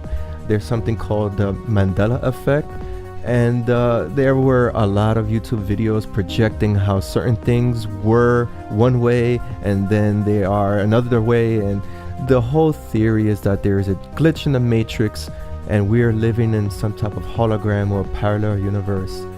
A very interesting concept. All I can say with the Mandela effect, which does tie into this film in some way like that, is that it all depends on recollection. Perhaps as young adults we perceive things one way, subconsciously or consciously, and then as we got older we believe it to be something different, and that's the realization. Haley, Joanne, and Jeffrey, what were your thoughts on this film, The Occupants? Well, it was a slow burn for one thing, but I can appreciate what a filmmaker does, that a filmmaker even makes a film to begin with, because that's hard work. But it's really cool to see. I'm a fan of what is this genre? Found footage. The found footage. Sorry, I'm a fan of the found footage type of films. Like I've said before, Blair Witch Project and some of the paranormals. So it's really neat to see somebody try different ways of doing it. While this one is probably the same way as Paranormal Activity in a way, it's still neat to see somebody to be able to pull it off. And this is where Haley and I differ. I really actually dislike the found footage genre for the most part. There are the occasional times when it's done well, but for me personally, I think it's really, really, really, really hard to do found footage well and make it believable, because part of the found footage thing is that it has to be well acted, because you have to feel like that you are literally within the world of these people, and if it's not well acted, if you have gotten some actors who are they're good, maybe they're not necessarily film actors, maybe they're theater actors, it depends on their acting style, but if it doesn't feel like 100% purely natural, it takes you out completely. And this film explores very interesting concepts. That said, I found it personally, I found it a little bit slow. Slow would probably be the best way to put it. It just, I felt like there was some explanations going on to explain what was happening that just personally did not gel and vibe with me as an audience member. And that's where I'm going to leave it. Great. Well, thank you everyone who taking the time to watch the film, and also could catch the full film review for Occupants on DecayMag, DecayMag.com. And without further ado, here is our interview with director Russell Emanuel. Good afternoon. My name is Artuz, founder and editor for DecayMag. And joining me this afternoon is Russell Emanuel. He's a producer, director, and editor. Emmanuel's latest film, Occupants, is in film festival circulation, where so far it has won Best Sci-Fi Feature Award at Shrek Fest 2016. Thank you for your time this afternoon, Mr. Emmanuel. Oh, thank you so much for having me. I appreciate it. Great. And I'm going to start off with an icebreaker question. How and when did the idea of Occupants develop? Well, it was conceptualized by the writer Julia Camera. From what she told me, she got the idea on a flight to Brazil. She's a Brazilian, and she lives in LA, but she was visiting family. And this was back in, I think, around the summer of 2013. Then she got the idea of this young couple and how they see a parallel version of themselves. And, they see it from their house, and she's a documentarian. Basically, she modeled Annie Curtis, which is the main character, played by Brianna White, modeled her after herself because she is also a filmmaker. So she got the idea, and then my producer, Howard Nash, he found her script on a site called Inktip, and he optioned the script because it's about two main characters, in one location, interior, for the whole film, for the most part. And that means it could be done for cheap, and yet it could be a very effective story. And it really intrigued him. So the reason she agreed, Julia, to option the script to Howard is because Howard and I have worked on, at that point, was 3 previous feature films, and each of them had the actor Robert Picardo, who's the holographic doctor on Star Trek Voyager. So she knew we could get Bob Picardo to play a role in the film, and so she said, I will option the script. And so basically that's how it came about. We ended up shooting it, I think about 7 months later in October 2014, and then we completed it in December 2015. So that's pretty much where it is now. You know, we've been in I don't know how many festivals. I'm really grateful for the run, including the award at Shriek Fest. I think it's been like 50 plus festivals now, and you can actually rent it or purchase it on Amazon. Just go to Occupantsthemovie.com, and then there's a link to the site, to the Amazon site. So anyway, that's the gist of the story. Oh wow. This seem, no, but it seems so fast. The script was found, and then it jumped right into production, and it just went right out to the press. It happened so fast. We were very lucky. We went through a crowdfunding site called Indiegogo. We've never done it before, but we saw the success story of I think it was the Veronica Mars movie. Right. And of course, we did not raise like $4 million. I think that's how much they raised. But we did reach our goal, and plus 6%, so 106%. We were able to reach it. And it made it possible to shoot the film. And we had great actors. I mean, Robert Picardo, of course, he's just a pleasure to work with. But Brianna White as Annie Curtis and Michael Pugliese as Neil Curtis. For me, I thought I couldn't have asked for better actors. Brianna, we auditioned 27 actresses. And she happened to be one of the last 3. And we almost didn't have her on the roster for auditioning. So I was just very glad that she got a chance to audition because when we auditioned, it was just a couple days before production, actually. It was the DP who was there, and then we already had cast Michael. So both of them, I wanted to see how she looked on camera, hence the DP. And then I wanted to see her rapport with the lead actor, Michael. So to see if there was chemistry. And all 3 of us unanimously decided she was the best, by far, of all the actresses that we auditioned. And there were some great actresses, but she was Annie Curtis.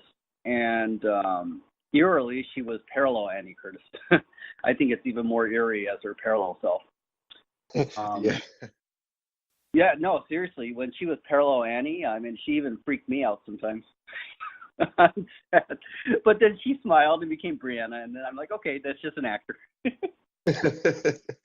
Well, but yeah, it's fun. That is the most challenging part for every filmmaker, the auditioning process, weeding out, and you have candidates that are exceptional. You just have to, like you mentioned, have to find that right chemistry. Yeah.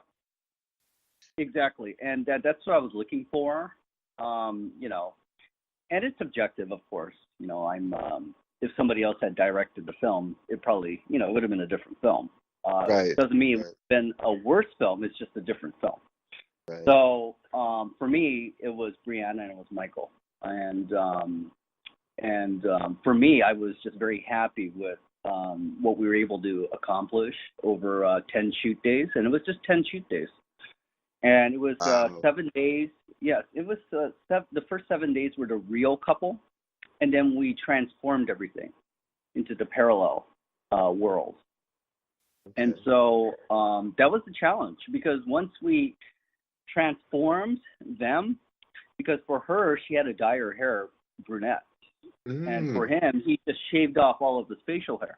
So there's no way really to go back. Right. I mean, it would have been virtually impossible. I guess we could have put a fake beard on him and then re-dyed her hair blonde, which we did after the shoot. But it's very expensive, and I don't think it would have been realistic. So we almost went the route of a wig for her, but then I realized it's always going to look like a wig. Right. And it just wouldn't have worked. So, we made sure, and we had a great team. The DP Emil Harris, our first AD Clifford Brakefield, production designer Tatiana Klonov, Nina Manelli costume, and we go on and on. But we basically covered all the bases of everything we had to shoot for the real couple, because we knew once we switched, that's it. We will not go back. So I just had a really great team. I mean, it was a very conducive environment to work with. The actors were great.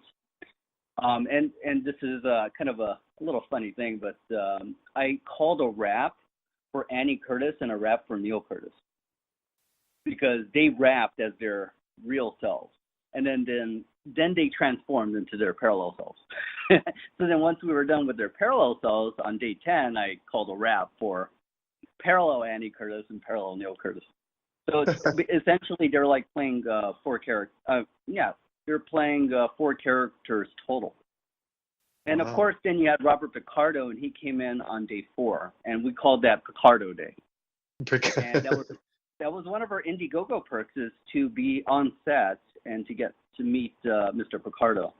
Some people took us up on that offer, and I'm just really grateful to Bob Picardo that he agreed to do the film. When he was there, we had the 2 main actors there also, even though technically he was not in the same room. But for performance sake, I wanted to make it more realistic. It's as if they were really talking to each other, and they were. They just happened to be off camera. Right. Oh, that's interesting. That's interesting. But I think it helps everybody. For the actors, it helps them when there's a real presence there for them to talk to. Right. So, we had it was a very tough shoot, but it was a great shoot. It was fun. Oh gosh, there were so many flies on set. I remember that. I don't know why. We had he was the fly swatter. That was the goal, swatting flies, and I don't know. It was fun. It was very fun. I mean, I can go on and on. I mean, I have so many stories, but yeah. But that's good. That's good. Especially when you put your devotion and you're doing a thing that you love to do. You just want to express it to the whole world. That goes across the board for any medium. Oh yes, yeah, of course. It's you just hope it's entertainment, right? So you hope you entertain. Exactly. And I'm not gonna please everybody. It's not gonna happen. Right. But I hope I'm able to, for 81 minutes, which is the length of the film, I hope I'm able to, quote unquote, entertain somebody so that they could take their mind off the stresses of their own life, at least for 81 minutes. Exactly. Yeah. And to me personally, when I watched the film, Occupants has the aesthetic of like a 3-act play, because everything is set in one location, in one environment setting. Why was this approach taken in filming in just one location as opposed to going out in different locations? Well, I think I mentioned this before. It's budget. A lot has to do with the budget. Okay. But it took a script of Julia Cameron's nature to make it, quote unquote, exciting. Because if you're in the same location for 80 minutes, it could be a really boring film. I mean, really boring. So, I mean, the fact that she wrote such a smart script really helped. And you're right, it is a 3-act play. First act is found footage. It's just a documentary. You're watching a documentary. The second half becomes science fiction. I mean, the second act. And then the third act becomes horror. And I think it's that aspect of it, which is the reason why we were able to get into a festival like Shriekfest, which is one of the top horror festivals in the U.S. And I was very grateful that we won, but the fact that we got in, I think it's because of Act 3, which was the horrific elements of the film. So I consider it a found footage sci-fi horror film. That's an interesting combo. Yeah, it's very interesting, and actually right now Julia is writing the sequel to the first film because it left it open, and I kind of purposely did that because and I don't want to spoil it for anybody who hasn't seen the film, but basically I like to let the audience decide what happened after the quote unquote conclusion of the film. Right. But it also leaves the door open, for a potential sequel, and that's what she's writing. We also have a comic book tie-in to the film, drawn by a DC Marvel Comics artist named Dave Beatty. And it was because of my associate producer, Eric Kask, who was the director of the Phoenix Comic Con Film Festival. And I met him like 10 years ago for another film that was in that festival called The Girl with Gun. He suggested trying to do a comic book tie-in. So we actually did a crowdfunding campaign to see if we can raise money for a comic book. And it's a one-shot, so it's like 24 pages. And we raised 212%. So, I was like, okay, this is great, because it gave us money to work with for publicity also. But yeah, basically the comic book tie-in is actually a side story which takes place during Acts 1 and 2 of the feature film. So the major characters in the feature become minor characters, like cameos. And then minor characters become major characters. But it's basically another case study. The film Occupants is put together by the Peterson Research Institute, run by Dr. Peterson, played by Robert Picardo, and it's case number 831, which coincidentally, by the way, is actually modeled after my birthday, August 31st. I kind of figured there was a tie-in. That's a little in joke. So case 831 is August 31st, my birthday, and the comic book tie-in is case 285. So we tied it in together, and I hope people like that tie-in. But it was fun. It was very fun. For me, I'm very interested in transmedia, viral marketing, and one of my inspirations for the film was Cloverfield, done in the year 2008. And Cloverfield had, if you remember that film, it was a found footage film also about this secret. And they had this viral marketing campaign where they had something called Slush-O-Cola and Taraguto, and they put it all over the internet, different videos, and you have to kind of find it. And I always thought that was fascinating. You not only have a film and now also a tie-in to the film. You have a second film, right? 10 Cloverfield Lane, which is I guess a loose spinoff. But then you have this viral marketing campaign. So we actually have a Peterson Research Institute site you can go to if you want to, at PRI-research.info. And you could see the various cases of people who saw parallel universes. And those cases are in the film, and they're also in the comic book. So we try to tie it all together to make it one neat little package. So that is pretty cool. Fascinating. That's very innovative. You see, that's what you call thinking outside the box and pushing the envelope. Yeah, without a box, right? Exactly. And Occupants, of course, you had mentioned, uses found footage, but it uses a separate branch of found footage. Instead of using the shaky cam, we see a lot of personal computers communicate the story. So can you please provide insight on using PC computers to translate your narrative? Well, it wasn't actually PC computers. It was we used a professional camera that the DP owned, but we made it look like computers because you always want the master footage, and then you could dumb it down if you want to make it lower quality, but you can never up-res it and make it higher quality. There's always going to be some data loss. So we did use a professional camera to be able to shoot this, and basically, here's the thing, and I mentioned Cloverfield again. I love Cloverfield. However, if you remember, around 50% of the audience, I think, they experienced nausea because it was so shaky. It was so shaky that I remember seeing the film with my friend Neely, and she got sick, and she had to get out of the theater after 20 minutes.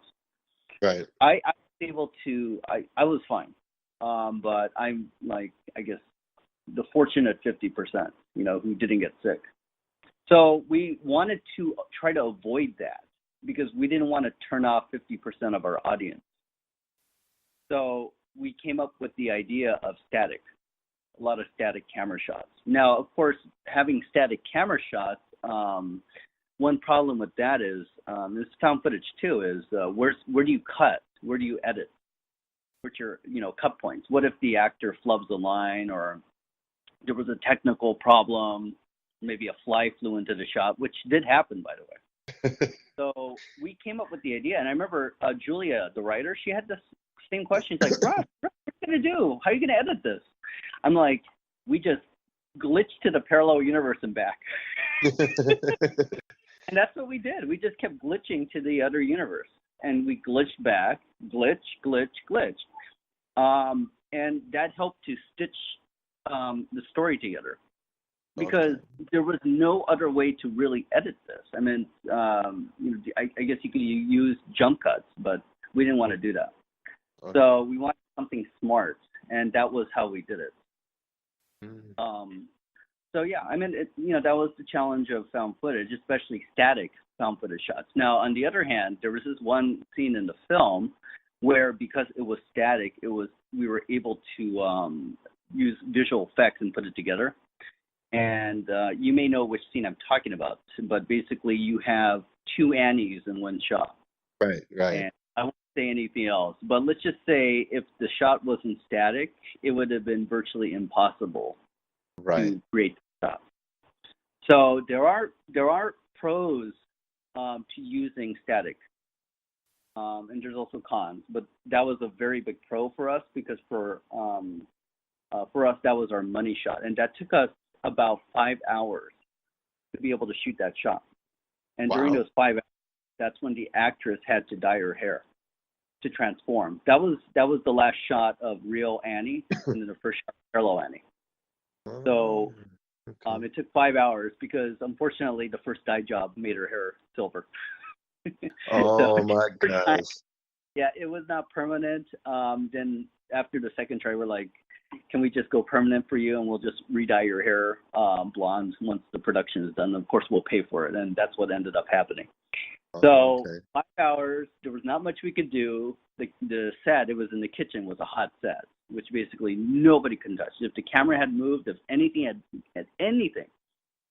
had just a little slight imbalance, then the shot would have completely failed. So for me, that was one of the worst 5 hours of my life. Oh my gosh. Because I was crossing my fingers, please. And then you never know what's going to happen until you actually put it together. I did have my laptop with my editing program, and Eric Kask, I mentioned, was the associate producer. He was also the behind-the-scenes videographer. And he shot Video Village, which is the monitor that myself and the script supervisor, Alex Sanders, we were like, we look at, right, in order to see shot composition and performance. So he shot video of that. There was like 4 takes with real Annie, then 5 hours later, 4 takes with parallel Annie. And I put it together. And that's when I knew we had a movie, because it worked. It worked so well. I'm like, yes. I mean, I know that we had to do a lot of visual effects to make it work, but still, I knew at that moment that was the money shot, and we got it. So that's when as a filmmaker, that's when you feel really good. Of course, most definitely. You have that elation, especially when you have your software there, and you're so anxious just to see it and to get that view. Yeah, I know what you mean.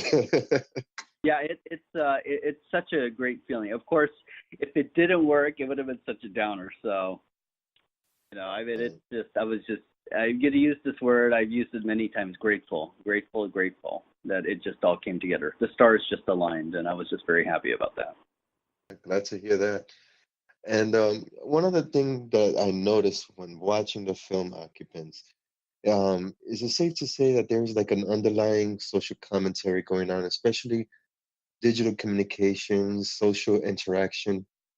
And the metaphor is the parallel universe because the main characters are on their computer, they're watching a parallel, but that also associates with how society is with Facebook and Twitter and how people are engaging in the lives of other people. Yes, you're right. And there's a sense of voyeurism in the film. You know, Right. I mean, they're voyeurs, right? They're watching themselves, which is kind of creepy if you think about it. But yeah, this is the world we live in now is people texting each other or, you know, emailing or Facebook messaging. And it's become a lot more impersonal. I mean, look how they talk to Dr. Peterson just through Skype from halfway around the world. He's in Sri Lanka. They're in Los Angeles. Do they really interact with any other person? There's only one instance. It's the pizza man in the parallel universe. That's it. Right. So, yeah, you're right. It is a kind of a commentary on society where we don't really talk to each other. We don't really interact like we used to because of all this technology. Now, on the other hand, I'm talking to you via technology. So, you know, I'm using my iPhone to be able to record this conversation with you. And there are things with technology that I find very fascinating. So this is the upside to technology. For instance, you can watch a film or a TV show on your phone now. In fact, I'm reading a book on my phone. Right. I just purchased it yesterday on Kindle. So, you know, whether that means that I'm more lazy, it could mean that, you know, I just stay in my bed and watch TV rather than, you know, go to an actual TV, turn it on and then flip through the channels. You know, but technology has become more accessible. And then there is a side where I don't think I would be a filmmaker today without digital technology because shooting on film is very expensive. Even making a digital intermediate from digital copy, let's say from film to digital and then back, if you have visual effects, is very pricey. So to be able to shoot digitally, to be able to edit it that way, do visual effects that way, everything about it, it made it a lot more cost effective. So there could be that commentary too. You know, the pros and cons to technology. In relation to this film, technology is used to have people record, and in the film, this is in the film, and send to the Peterson Research Institute their testimonial videos, which would not be possible without the internet, without being able to upload a file. So the Curtises, the Annie and Neil Curtis, they're able to see this video and different articles that Dr. Peterson sent them because of technology. So, yes, you're right. They just interact with their gadgets. But on the other hand, they're able to get information because of those gadgets. So, pros and cons. Always the pros and the cons. And the great debate is which one outweighs the other. That's the other debate. No, it's very true. You know, the other thing for me about this parallel universe, the reason I was attracted to it, is because I'm both American and Japanese. I'm half white and half Japanese. I grew up in both countries. So I understand dichotomy. I understand, you know, how sometimes your own mind can conflict with yourself. And so when I directed Annie and Parallel Annie and Neil and Parallel Neil, it's like seeing two sides of my own self. I thought that was very fascinating. That's one reason I was very attracted to the script, because I could understand that duality. And, you know, basically it made me able to direct them better because I understood what it was like to live two different cultures, if you will. Okay. So I applied that to this film, and I hope it came through. when you saw both sides of the universe. Yes. And that brings me to my next question, now that you bring it up. The topic of parallel universes. That's been a scientific theory since the 50s. So when making this film, what insights did you pick up? Did you learn about? Did you discover on this topic while making the film? Well, I am a big fan of the multiverse theory, which is infinite number of universes all connected together. And I watch shows like Fringe or Sliders, read books by maybe Asimov, Bradbury, even Baxter. And basically, I personally believe there are infinite number of uses. And what choices we make at a certain venture will determine what path we take. So we actually brought in for the comic book tie-in a second universe, which is going to be explored in the sequel. Because I truly believe it's not just one universe. That is absolutely true. I also share the same sentiment with that. I mean, the theories out there. There's a probability of that.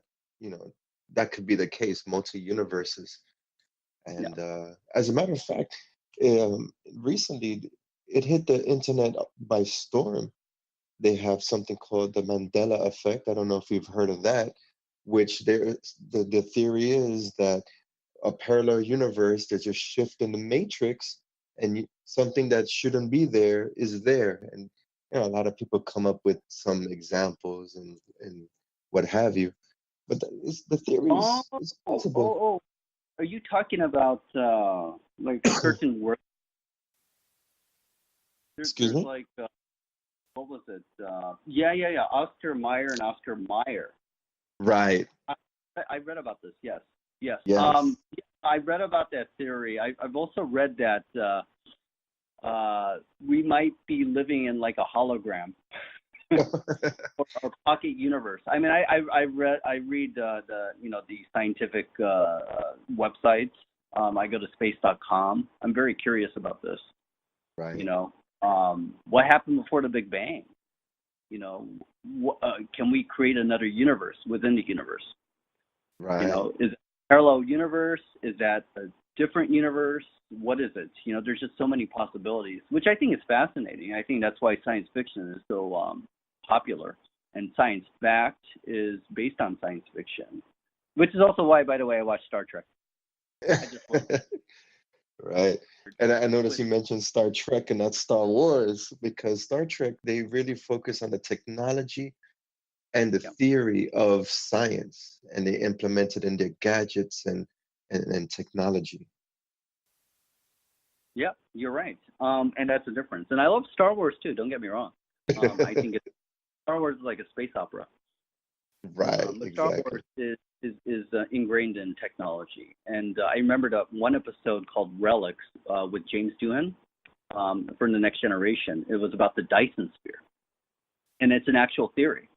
Right. And they explored it in that episode. And it made me do research on the Dyson sphere, which basically is, you construct this big structure and you live inside it. And then you house a sun. And that's its the power source, if you will. I just think it's incredibly fascinating that certain things on Star Trek are coming true, like the transporter. You're able to transport atoms. They have done it. Right. What I want to use a transporter, I don't know. But the fact is, they are, what used to be science fiction, like the communicator. Right. It became the flip phone. Exactly. They had the pads that they do work on in The Next Generation. Now they're like iPads.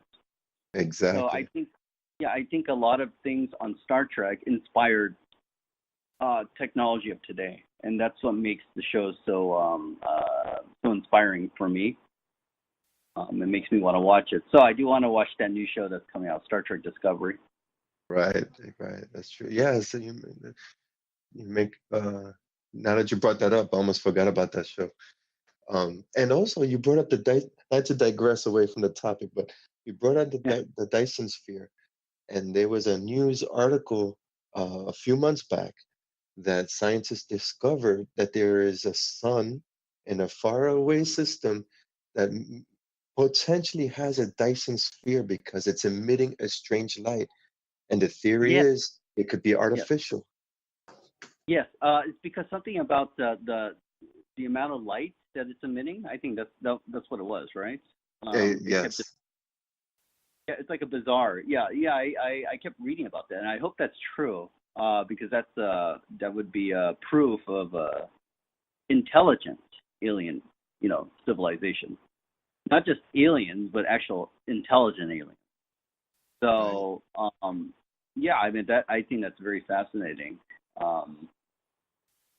Yeah, I hope they're able to prove that one. Exactly. Sometime in our lifetime. Yeah, that's the problem, isn't it? So far away. Exactly. And excuse me. And for Occupants, since we are on the topic of science fiction, in dealing with science fiction, we always see these films. They have a lot of effects and elaborate eye candy. So, what was the direction to go with the found footage route and to have low input with visual effects? Well, for me, I don't want visual effects to be the story. Mm-hmm. I want it to service the story. So we used visual effects in a hopefully what people consider a creative way. Of course, it's budgetary also. Right. We ended up outsourcing our visual effects to people in India and the Philippines, and they did a wonderful job, in my opinion. But the fact is, what I wanted, I was actually inspired by Interstellar and the wormhole, which is basically an inverted image, a circular one. So when we created the portal effect, what I wanted was something like that. And so what the visual effects team in India asked for, and the head was Manikandan Yabalan was his name, was to get images of the room where the portal effect happened. And so that you can actually see it on the structure. As it's transporting, quote unquote, whatever thing it's transporting to the other universe. So, so we used it, and it's very sparingly in the film, but hopefully, it works for people. So it was 3D effects. It wasn't two-dimensional visual effects. We actually used 3D. Now, because I mentioned the static shots, it made it easier to put in the visual effects. Okay. If the shot was moving, it would then harder to track it into the shot. So, in that sense, it was a big blessing for us. So we were able to do it. I mean, our most challenging shot, honestly, and again, it was static, so it was able to work, was the fire shot. And I'm not going to say anything else, only Okay. that hopefully it looks like real fire. But it was visual effect. Right. Well, I picked it out, but I was so into the narrative that I just totally bypassed if it was real or not. Well, thank you. Again, I think it's like, I just hope, like you were mentioning, Act 1, Act 2, Act 3, and hopefully you had prologue and epilogue, right? It's just like a standard script or a book.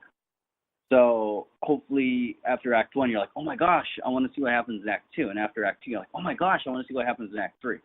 And then after Act 3, you're like, oh my gosh, I want to see more. That's what I hope. Yeah. And curiosity is I hope there. we kept people on their toes, so they don't realize what's coming. That's what we hope. Right. And I remember in some of the screenings, when people started gasping at certain moments, and it always happened at these like 3 certain moments in the film always happen. And I was like, yeah, because that's what we wanted. We wanted that reaction. People like that, and you can hear that, and they just gasp like they didn't expect it. Well, that was the whole point. Is you don't want people to expect what's coming. and you want to keep them pleasantly surprised. So I was very, very happy for those reactions. And there's other moments where people laughed. And I mean, laughing, you had to in a film like this. Because honestly, this film is kind of a downer. So if you don't have comedic moments, I think people need to release their stress, or, you know, they need to vent somehow, right? And you need a little bit of comedy to be able to do that. And there's this one moment where it was comedic, and then right afterwards, it was such a downer. And I think you needed that, you know, that release. So, yeah, we kind of did that on purpose. And I think it just, it was the script combined with the acting, combined with the, you know, the cinematography, and just everybody. It just ended up working. So, yeah. Right. I'm glad it's doing so well in the film festival circuits, and on leaning on that, the platform is open. If you could share more information on Occupants, you did share the website, and it's on Amazon. With any other information you may have? Oh, yeah. So, Occupantsthemovie.com is the website. And when you go to that site, they have links to the Amazon site. You have links to our comic book campaign, to the Peterson Research Institute site. So, you know, basically, you just go to that website and you're able to explore whatever you want and see photos behind the scenes, see the trailers. So, yeah, I mean, that's the site to go to. My own personal site, if people are curious, I have a new feature film I just directed called Whisper Project. That's RUSSEM, Mary.com, Russum.com, and you could see the various films. There's one that we just completed called Caller. That's right now, you know, we're submitting to film festivals. And the producer is Troy Gabaldon, who's also the writer, really great guy. And another one called Assassin's Apprentice, which is written and produced by Paul Hickman and Howard Nash and Ryan Husk. And that one has Robert Picardo also on it. And Marina Sirtis, which was kind of an honor for me because I grew up watching her on Star Trek The Next Generation. So that one's in post-production right now. Great. Some good films to be looking forward to. Well, I appreciate that, again, that you had me on the show. I just want to just tell you how grateful I am. So thank you. Mr. Artuz, is that correct? Yes. And you got it right on the first try. Yes, Artuz. Well, I'm glad because I'm usually not very good at pronouncing names. So thank you. Same here. That's why sometimes when the names are foreign or slightly longer, I before the interview I say, hey, how do you pronounce your name? Yeah, I mean, my makeup artist Alicia Vironis, she'll know that I kept calling her Alicia. She always berated me for it. Sorry, Alicia. Anyway, but thank you so much. I really do appreciate that you had me on the show. You're welcome, and thank you for your time, for answering these questions, and best of luck on your future projects. Oh, thank you so much. I appreciate it, and the same to you. Thank you. Thank you.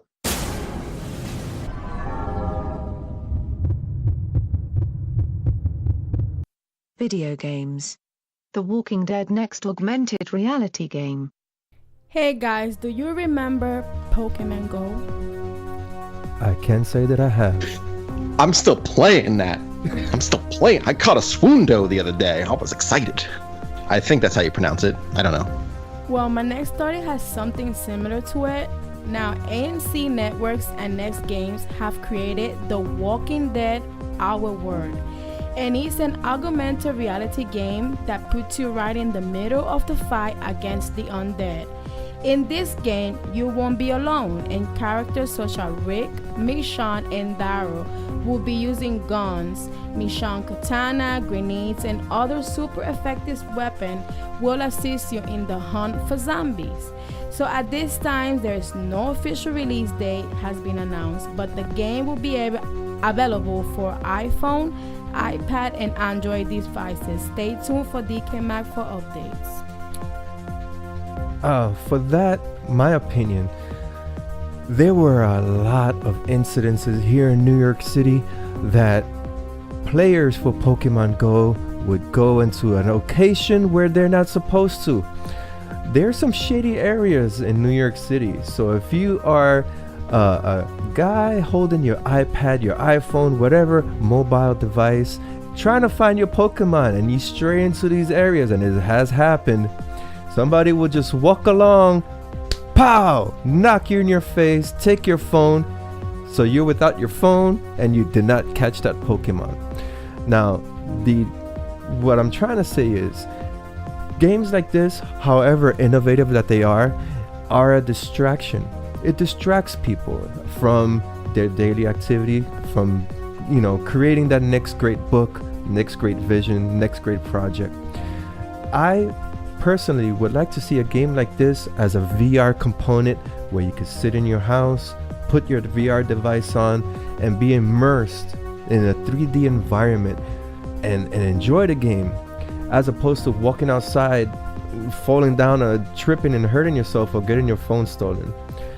Stacy, what is your opinion on this new augmented video game? Well, I say I have to agree with you with the VR experience. I think it would suit that just fine. But what I did see, this trailer, it was really good. I didn't see the whole thing, but I love the graphics on it and everything, so. Definitely. Haley, Joanne, and Jeffrey, what are your opinions on this, with the Walking Dead augmented game? Well, okay. I have a lot of opinions on this one, actually. While I do think it would be really cool if they had a VR version of a Walking Dead game, the issues that happen with Pokemon Go, I'm just gonna say it, you can't cure stupid. Like, people need to pay attention. That's why it has the little thing on there that says, pay attention to your surroundings, use your common sense. So while there are those people that sadly things did happen to them, but you shouldn't be going to your park at like 2 a.m. to go catch a Pikachu or something. I think this could be a really cool game, because one thing you saw when Pokemon Go came out was there was a lot of people getting out and about and doing things. There was people who don't normally exercising, going on a walk. Like, I have a friend who lost like 30 pounds playing Pokemon Go because he finally got up and went and actually did things. So walking this, I think, would be a great thing to happen. I'm actually excited, and it has a great following, so it could possibly be bigger than Pokemon Go type of thing. Is this an original idea? Not really, because there is an app where you can select what zombies chase you at what speeds and run from point A to point B, but I think it'll be a more in-depth version of that game. Yeah, I don't know if it'll be ever as big as Pokemon Go, because I mean that just got nostalgia and mass appeal going with it, as opposed to The Walking Dead. I mean, I personally don't watch the show that much anymore because I just couldn't. That's me.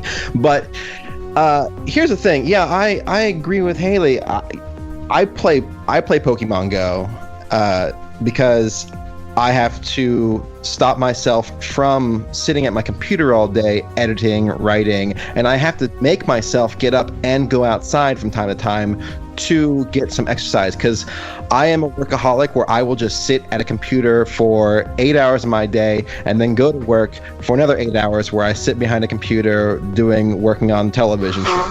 So I have to literally make myself get up and go outside and take a walk, and I do that by playing Pokemon Go. And if I do that by playing The Walking Dead, that might be fun. I think people who spend all their time playing video games, that might not be so good, but I think everything in moderation. Absolutely. And we're at a stage right now that the video game industry is shifting gears into the next the next category, the next presentation. We have 4K. What the hell is that? What do we have now? 4KD, some HD shit going on now. I mean, everything's changing and evolving, and now we have mobile phones that allow us to take our gaming to a different level.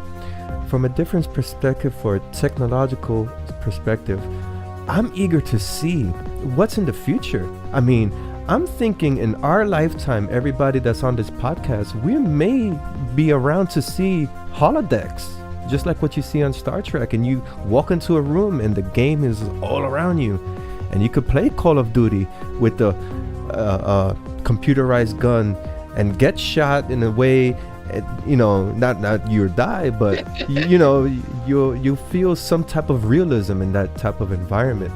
I'm hoping for that situation. And having experienced VR right now in its infancy, the technology is going to evolve. I foresee video games being wow, and the next level is going to be amazing, especially for the horror genre. Imagine walking down a corridor and a creature coming right behind you and you can feel its breath on your face. That's some creepy shit. Oh yeah, there's new and exciting things coming up, and in fact, at the latest convention we went to, Scare LA, they had several VR horror things. They had a friend of ours, John Schnitzer, who is doing the upcoming Haunters the movie, which if you haven't seen the trailer for that, check it out. It's amazing. But he's doing a VR thing called Flatline. There was also the VR It experience. You know, these are all things that are coming up for the horror genre, and the lines to get into those events were around the blocks and around everything. I mean, people are excited to see this new technology be used, and I think it's exciting, and it's a new form of entertainment that is just kind of taking over. Really, it's starting to take over. More money is being spent in video games these days than actual films, which it's not even just games in general. It's gaming in general. Like, they've got VR experiences now. People want an experience. They're actually getting up and going and doing things. And people do those the escape rooms. That's a type of gaming, and it's neat seeing people finally, well, in a better, I don't know, get off their ass and actually get up and go do things. You have to go and do things, and going to these experiences, because there's no way you're going to be able to sit at home unless you have a ton of money and have walls all around you that project this video game type of thing. Right. The gaming industry is definitely booming. Yes. Yeah. And to touch on that, we covered an event. One of my content contributors, her name is Ali Vela, and myself, we attended the Art of VR. It was held at Sotheby's in June, the 22nd of June, the 23rd of June. And here, it opened my eyes, because I had the concept to think VR content was exclusive for video games. That's not the case. You have immersive films, you could go into a museum, you could look around, you could be in a place where it was destroyed, an archaeological site, and you could actually see it and appreciate the artwork. So VR content is going to be something that I'm definitely looking forward to. Now, going back to the topic with the Walking Dead, I'm on the fence, as I stated. Sometimes people don't pay attention what they're doing. So in one case, it's a bad way, because you have to pay attention what you're doing if you're playing a game, especially in New York. It's a very active city. You don't walk in front of traffic. That's just not gonna happen. Common sense. During my commute 9 to 5, I've seen it. People are on their mobile phones, even if it's not playing a game, and they're walking in front of traffic. Like, imagine if they're playing a game. People, that's how you die. That is how you die in real life. This is not a level in real up life. thing. That is not how you die. In game over one time in real life. Exactly. One time. And then for advancement of technology, yeah, I want to see. I'm not the Walking Dead. I was not anymore. Walking Dead fan. But yeah, all power to them if they want to just expand this franchise. To close out, Stacy, what is your opinion? Close out this segment. Well, I definitely agree that it's a way to get people out and active. I played Pokemon Go very briefly. I think I had the app for like 5 days, and after catching the same Pokemon, I uninstalled the app. What was it, a Rattata? Was it the rat one? Because that's what I always seem to catch. It was, I think it was Squirtle. I kept catching Squirtle. We can't get any of those around here. That's awesome. I'm going to Cleveland. Well, it's like, because I'm going to and from work and home, so it's like the same Pokemon on the way, like every day. And as I got closer to my job, there was some Pokemon out there, and I started to think like, I need a boat to go get the Pokemon. And then when I started to think like that was when I was like, okay, it's time to like stop playing this game now because I'm getting too serious here. I was literally thinking about getting a boat to go out into the lake and try to get Pokemon. Amazing, I tell you. But it's a great idea, but it's also very dangerous if people do not watch their surroundings. Very dangerous. Oh yeah. That's the biggest thing. Just people pay attention. Just look up. The phone vibrates when there's a little Pokemon thing, or I assume the zombie is coming. If you're gonna stop, if you're gonna try to catch one, just stop, pull off to the side, and you better not be driving. While you're doing that. But pull off to the side of the walking path that you're on, and then play. It's cool. And then continue walking, but look forward, not at your phone. That's my PSA for today. Especially in New York, everyone, look around to your surroundings.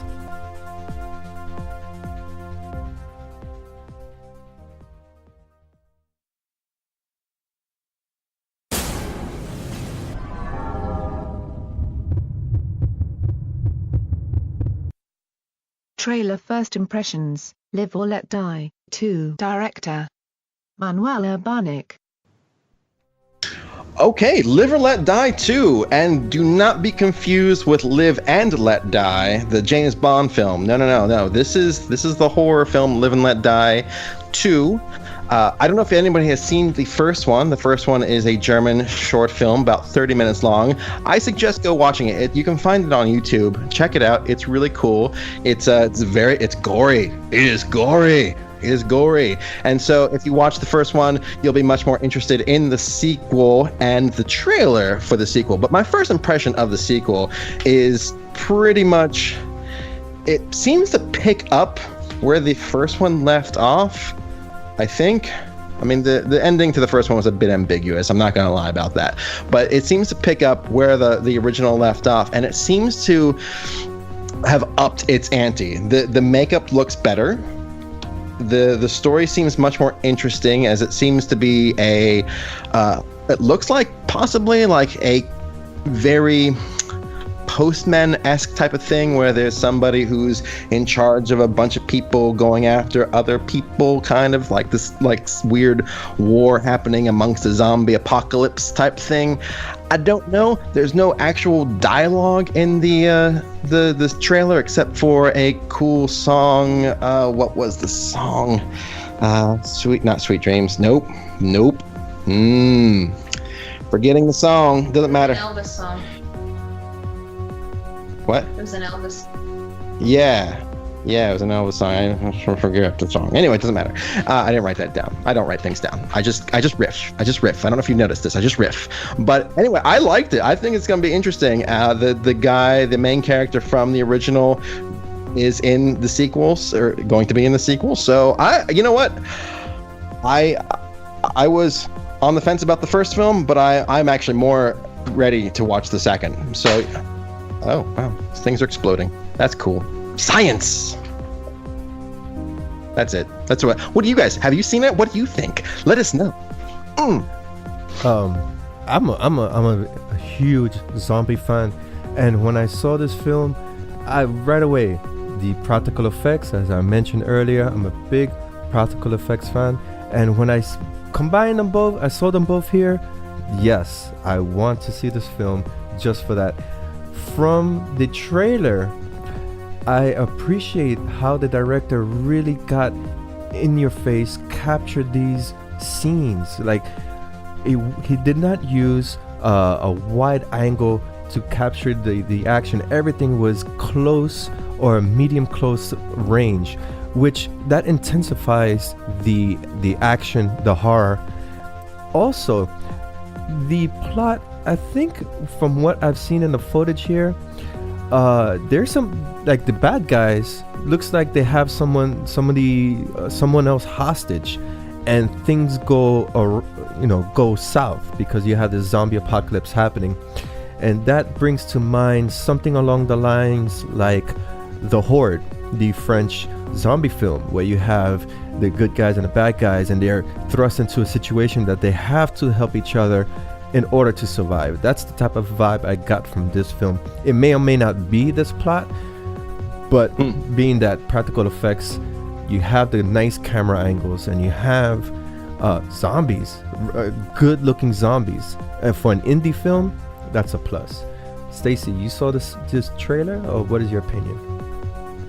I did, and I'm with you guys. I love zombies, pretty much anything zombies, and I thought this was really good. But I have not seen the first movie. I haven't seen the first movie either. Oh, you should check it out. It's definitely cool. It's about 30 minutes long. Just type in Live or Let Die horror, because if you type in Live or Let Die in Google, it's going to take you to James Bond film, which I was really confused for a second. I was like, what? I've seen this one. I don't think this was horror. That wasn't horror. But no, it's Live or Let Die. But yeah, it's 30 minutes long, so it's not a huge investment of time, and it's interesting. I don't want to spoil anything for you, so I won't. So there. Well, for me, it's just like a typical zombie movie. Oh, come on. You know you love zombie movies. I mean, when I put zombie movies on TV, you enjoy them. You watch them. Not all of them. Some of them are stupid. What? That's true. Oh, it's coming out now. No. You see, The Horde. How many times we watched The Horde? That was an amazing film. Yeah, that one was good, but some of them are stupid. And we have 28 Days Later, which brings up, that is not a zombie film, is an infection film, in my opinion. Exactly. Oh my God. Yes. Thank you. Film. But we have Dawn of the Dead. That's another favorite film. Yes. Yes, but some of them are just still whack. You mentioning the good ones, but what about the bad ones? Yeah, like World War Z. That's okay. You have a point there. Okay. Okay. Yes. But all right, that film failed on so many levels because they used CGI, and of course Brad Pitt was in it. Come on. How can you have a multi-million-dollar actor in a zombie film? Come on, that's not gonna work. Yeah. Who else has not inputted on their opinion? Haley Joanne? I mean, the trailer was well shot, and the music pulled you in. It pulled at the heartstrings just a little bit. It reminds me a lot of Wormwood, and there's another film it reminded me a lot of. I can't think of it off the top of my head, but or The Purge. It reminded me a little bit of The Purge. It just seems like everyone's kind of going crazy during the zombie apocalypse and hunting each other down. The bad guys could be the good guys could be the bad guys. We don't know, but this is just me not have watching the first one. When it comes to the makeup effects, they are pretty good. From what I've seen the makeup effects in the first one, and they've definitely stepped up their game. It's doing a zombie it is not as easy as anyone thinks. I mean, I've made quite a few, and you can definitely tell the difference between my first zombie, and which we don't even look at, and my current zombies to this day. And that also involves the material you use for makeup application, because there is silicone. I think there's also a watermelon-based application. It's made. I don't know how they synthesized the material into watermelon, but there's this company in the UK. They sell some awesome prosthetics, and it's a different type of material than commonly seen. I mean, this thing looks so real. I mean, someone who wants to venture into makeup design, the name escapes me at the moment, so it serves no purpose to the point I'm trying to make. But if I remember, I'll just jump in later on in the podcast with the name of this company. And they have, this type of material. If you want to join, dip your hand into prosthetics and makeup design, I suggest it's a fun gig. It's one of my favorite things to do, other than running 52 weeks of horror. But I mean, there's so many different things you can use to make prosthetics: gelatin, latex, foam. There's cold foam. There's so many things. I could go on and on, but it's in silicone. Silicone's great products, but you can definitely tell that they either upped their game, or they definitely upped their game, but they either the makeup artist stepped up, definitely. I think they got a budget this time. They got a budget finally, so yeah, which usually helps. Yeah, because I mean, the first film, I mean, it was fine.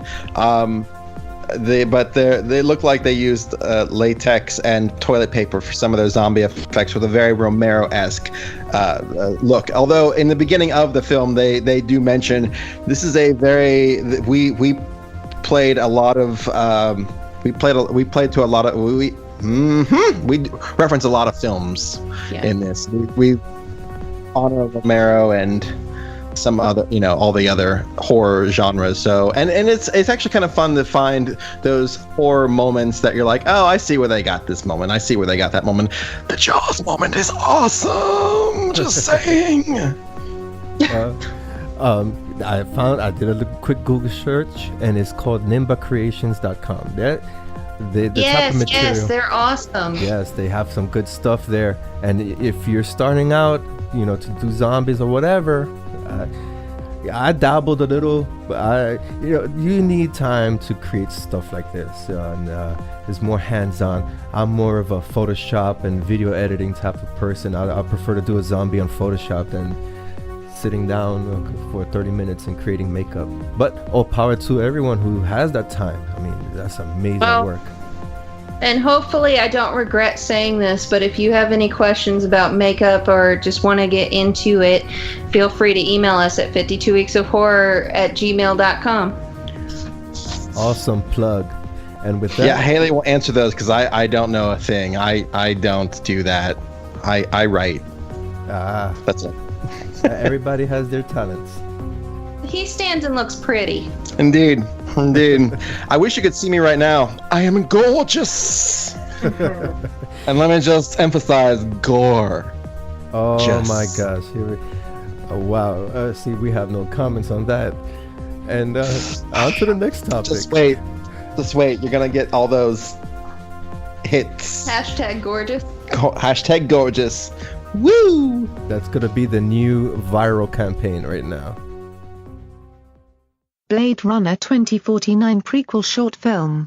Nexus 2036. Director: Luke Scott. All our memory bearings from the time are all damaged in the blackout. But there are sometimes fragments.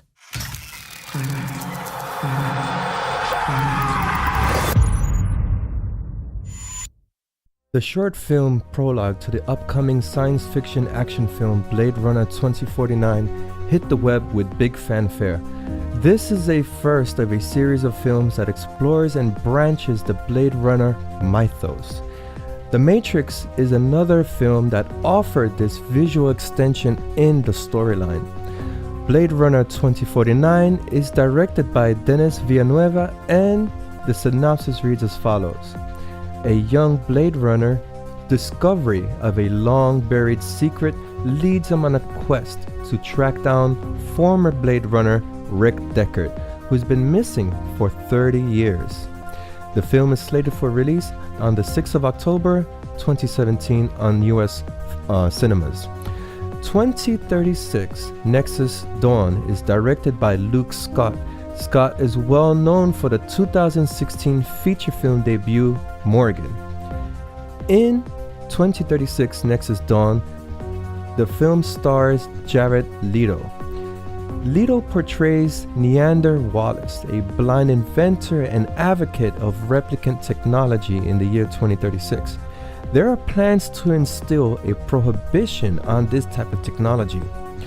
The short film takes place in a meeting room office backdrop with opposing minds debating on the future of replicant technology. For those unaware, replicants in layman's terms are sort of like androids. The cinematography and set design are magnificent in this short. I was in awe on how Luke Scott finds the right angle to emphasize the dialogue. Here's an example. Leto gestures with his hands across his face after the replicant wounds himself. The shot drives the message that this character is projecting onto the opposing forces sitting across from him. The color tones also lean towards the Blade Runner aesthetic, making it a nice addition to the storyline. 2036 Nexus Dawns falls into the thread, as opposed to being a separate product in itself. But in order to enjoy the full story of this unfolding events in this short film and in the upcoming Blade Runner 2049, it is advisable to watch Blade Runner. It released in 1982 and it was directed by Ridley Scott. Comments on this short film, beginning with Enid. What really resonated with you, and did you see the 1982 film? Yes, I saw the 1982 film. Okay, thank you for that.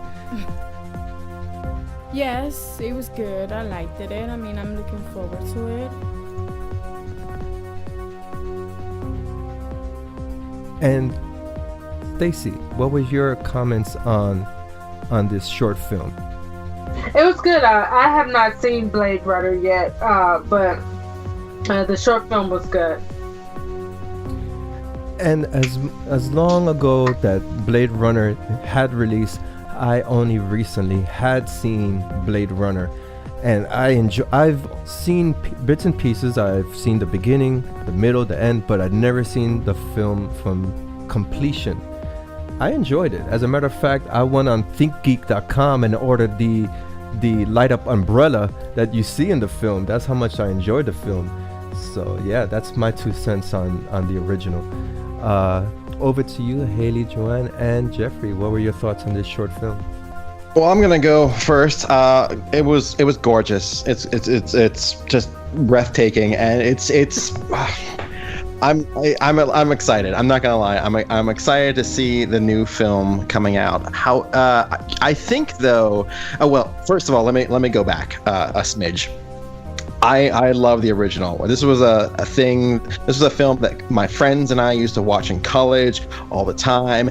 And then they came out with different versions. And then there's the theatrical. There's the director's cut. There's the ultimate director's cut. There's the theatrical version of the director's cut. That's kind of cool version of the other theatrical cut. There's so many cuts out there. But I mean, so it kind of always, and they're all slightly different. But I mean, I think we can all agree Rutger Hauer is freaking genius. Rutger freaking Hauer, a hobo with a shotgun, kaboom, nails the replicant roles. Anywho, moving on to this. This, I think, is one of those genius marketing tactics that is now you're going to start seeing more of. You know, I think you're going to start seeing little featurettes, little hints that are coming up to go with these franchise type films, especially ones they want to reboot, like Blade Runner. I think this is going to be interesting, and I think this is a worthy prequel to get everyone excited about the upcoming feature. All right. Well, that one. Follow that, Haley. That Rutger Hauer thing for you, Joe Baker, if you're listening. So I thought I'm just a huge fan of the Blade Runner, every version of it, even the final cut, and I'm super excited for the new film. This was really cool and really well shot, and Jared Leto is just always amazing. Even him in American Psycho is amazing. He's amazing in everything. Oh yeah. But my only concern with doing shorts like this is that it's going to either, if you haven't seen it, you're going to miss out on something in the film, or it's almost like making an excuse for, this is what we also didn't explain in the film that you won't get unless you, I guess the same thing, that you won't get it unless you saw the short. So that's my only concern with that. That's a good point. But it was gorgeous. I wish I could shoot films like that. One day I will shoot films like that. Like me, gorgeous. It was hashtag gorgeous. That was not intentional. But yeah, it was beautiful, and I cannot wait to see what they do with the new one. Absolutely. I am so curious to see Gosling's contribution to the film. His last film that really resonated was Drive. That really stuck out. When you mentioned Gosling, that's the film that I would put forward for anyone to see. Something like that. Well, I haven't seen that song and dance crap that he's. Well, I say crap because I'm not into it. Probably Enid is into that. What was that romantic movie that he was singing and dancing? Yeah, you don't remember, right? No, She's I don't. going no. And I don't remember what it was called, but it looked really cool. It's like LA something. It was LA. Something No, not like LA. that. No. Mm-hmm. I remember. He's a well-rounded actor. I'm interested to see how his character will evolve in the Blade Runner mythos. And of course, Harrison Ford is on board. He's reprising his role as Deckard. And this is the second role that he has reprised. He came on board on Star Wars, and I'm looking for. This is one of those instances that a sequel is merited, and a whole revisualization of a franchise is merited. I'm usually opposed to a sequel or reboot, but yeah, I'm looking forward to this. Did you see his Comic-Con question and answer? For Harrison Ford? Basically, someone asked him to ask Harrison Ford, like, are you just going to reboot all of your previous characters in the new films? And he just looks at him and goes, yes. It was the best answer ever given. It was hilarious and amazing and awesome, and the whole audience cheered, and I did too, inside. Well, a little bit. I heard rumors that Indiana Jones is coming back, and I doubt that he's going, because not many people know Harrison Ford is a stuntman. He does all his stunts in his movies, and that's how he injured himself very badly in Indiana Jones. Exactly. And so I doubt that he's going to be doing some type of hands-on approach if he reprises his role in Indiana Jones again, because let's face it, the Indiana Jones, he jumps off wagons and stuff like that. As long as no one's jumping into a refrigerator to hide from a nuclear bomb, I'm okay with that.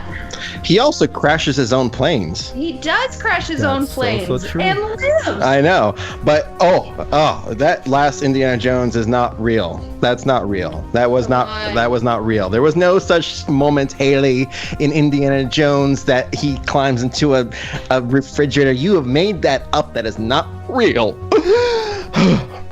It's not real. Tell us how you really feel, Jeff. It was terrible. Why would you make that movie? Oh, aliens, the spaceship takes off at the end. I don't even care if it's a spoiler because you know what? Don't watch it. Just stop at 3. Stop with Last Crusade. That's all you need. Because, oh, God. Kingdom of the Crystal. Bleh. Was that the one with the actor from Transformers? Which one? Oh. I don't know. Oh yes, I know what you're talking about, but I don't acknowledge it. Okay. Well.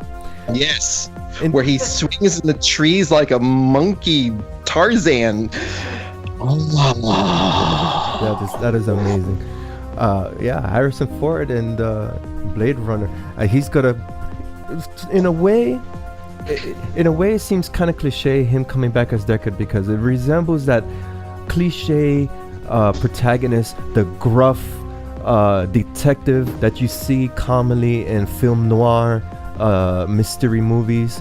The old alcoholic, gruff detective trying to come back from that one last gig. That's the type of aesthetic that he portrays on that one.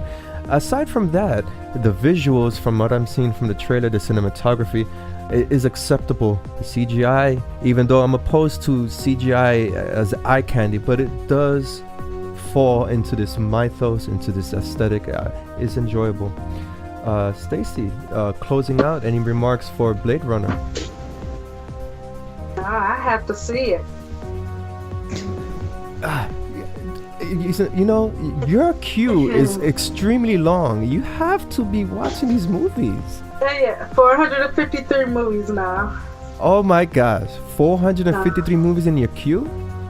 Yeah, in my watch list on IMDb. Oh, wow. That's gonna take you like forever to go through that list. Yep, it really is.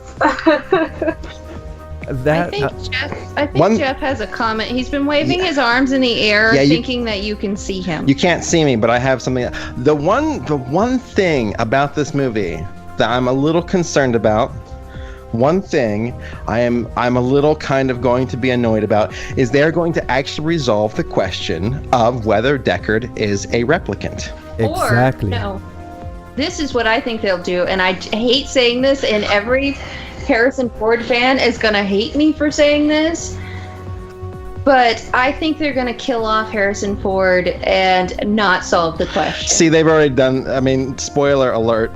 They've already done that in Star Wars. So at this point, we've already seen it coming. I think Harrison Ford is out there to kill off all his characters so new people can take over. Probably.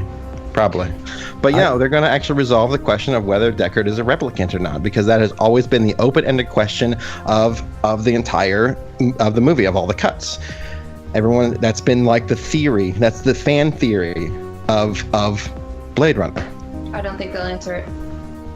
I think they'll have to. I would have to agree with Haley. I think the character will meet his demise, and Indiana Jones the same way. Perhaps Harrison Ford, as an actor, he just wants to clean his slate of all the characters, and that's it. Perhaps retire as a performer. You never know. Hold on. I did not say Indiana Jones would die. We are not doing that. It could happen. Don't! He started it with Star Wars. Let's see if he continues. Kill off Shia LaBeouf in that film if we're gonna continue it. Yes. Well, do it. He killed off his own career after he wore that paper bag over his head. Friend request, 2017. Director: Simon Verhoeven. This is to us,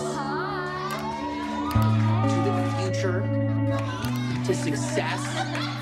Happy birthday. Cheers.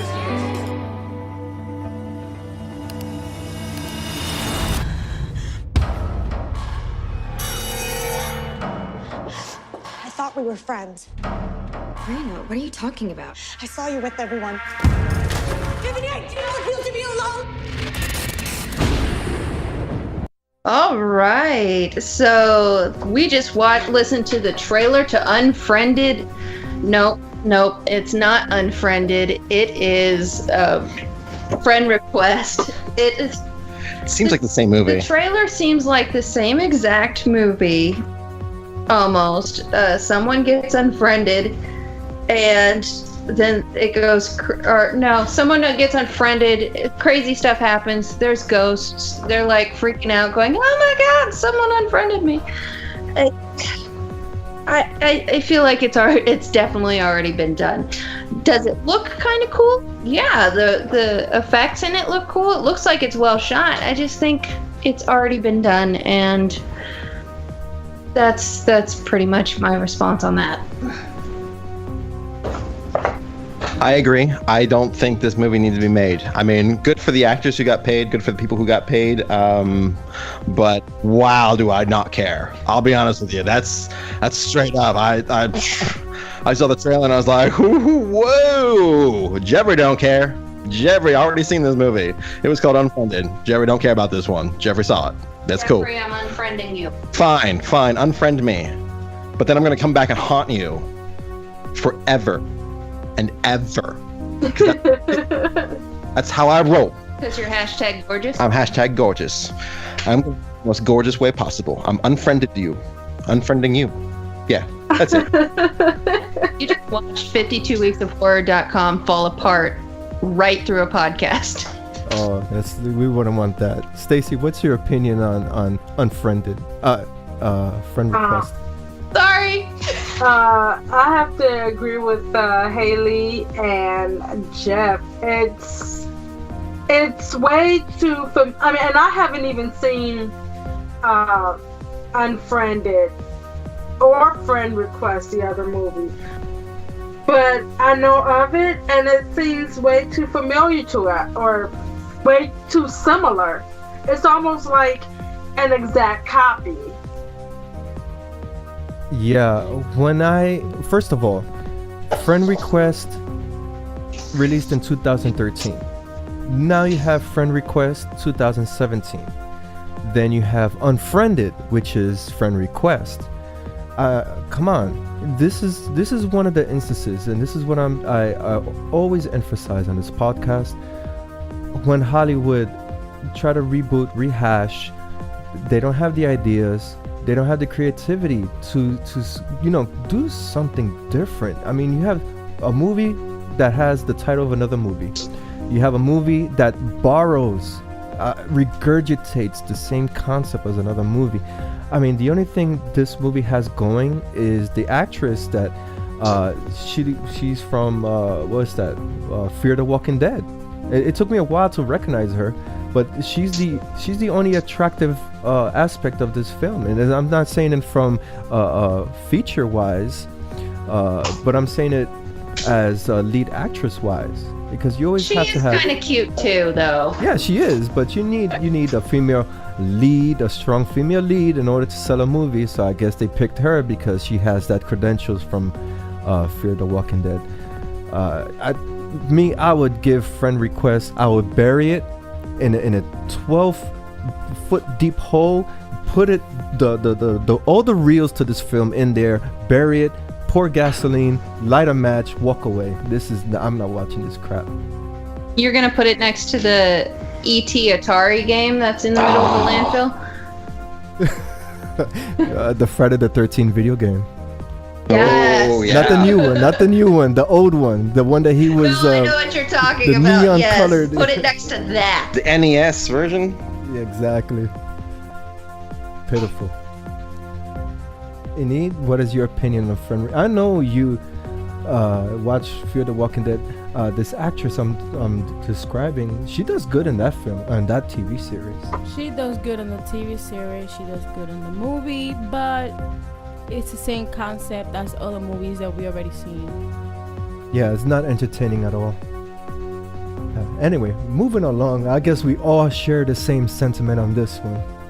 I feel like there could be like a good story that could be said about like social media and those things, but they are just languishing in this particular format of the films. It's like, oh, why that? There's other avenues to explore, and I just think that they've just like, we're going to use the same formula over and over and over again with the same very similar titles. So yeah, no. Exactly. And there are films. The top of my head, I don't remember. I do remember what was going on. There was a bunch of girls. They were inside a home. They were using social media, and one of them turned out to be a psychotic killer. And then, of course, you have Unfriended. There's another film with the happy face movie poster. Smiley. Smiley. You see, the same thing. Yeah, that's like starring Shane Dawson. That's a YouTuber movie, I think.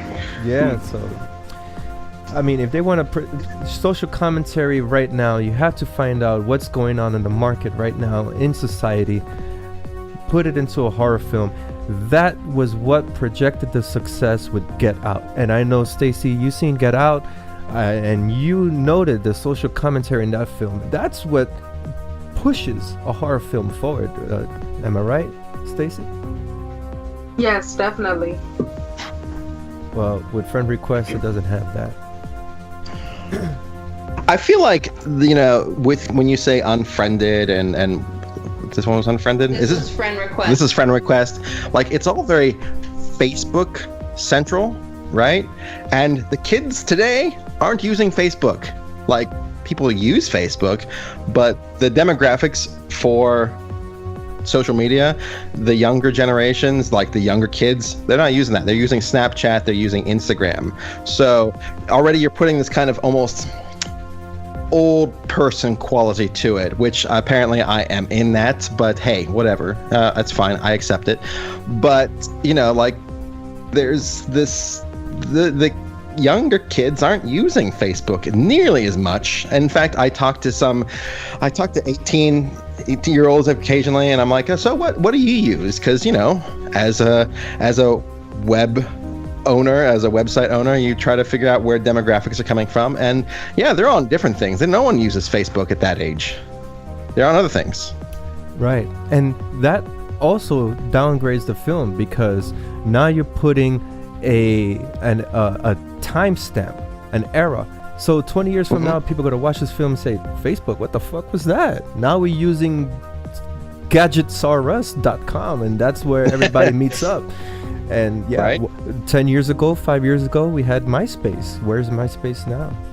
I watched a show, it was called Boss Girl or something like that on Netflix, and they talk about using MySpace. It's now a joke because it doesn't exist. Right.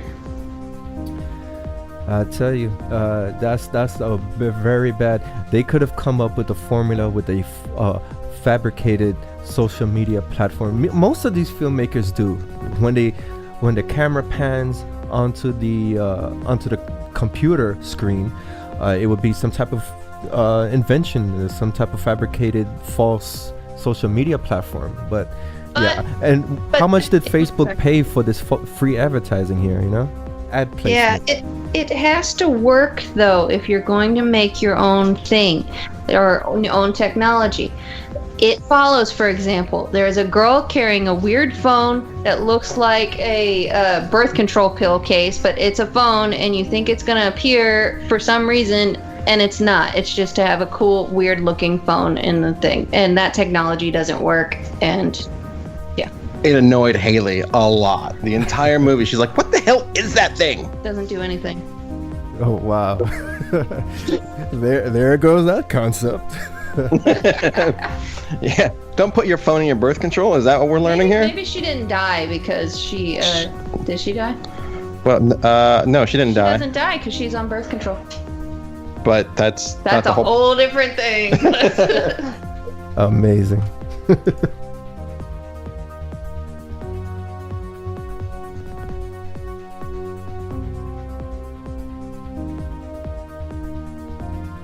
The House is October built 2. Director Bobby Rowe.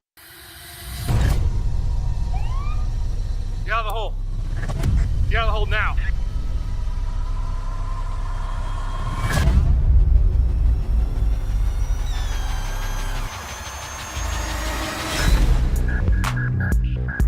Look who's back. Ready for Halloween Adventures Part 2? Yep.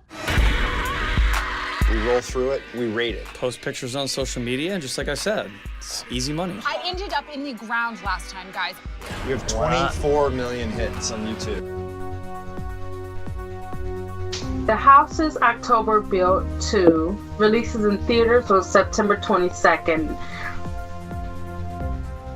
Directed by Bobby Rowe, co-written by Zach Andrews. The cast stars Brandy Schaefer, Zach Andrews, Mikey Rowe, Bobby Rowe, and Jeff Larson. The synopsis. Recovering from the trauma of being kidnapped last Halloween by the Blue Skeleton, a group who take extreme haunt to another level, 5 friends decide they must face their fears in order to move on. Heading back out on the road to visit more haunted house attractions, signs of the Blue Skeleton start appearing again, and a new terror begins. The House's October Build follows 5 friends who are looking for the ultimate haunt in the first film. After finding that haunt, the friends experience paranoia and fears. In part 2, the friends decide that in order to get in control of their fears, they need to face them head on, which brings them back on, which means going back on the search for more haunts. The trailer in part 2 looks to take the thrills and chills to a new height. The cinematography looks intense. The costumes look very creepy, especially to me, being afraid of dolls in cinema. What did you guys think about this trailer? We covered the Houses of October Build 2 once news hit the web. And my opinion has not changed.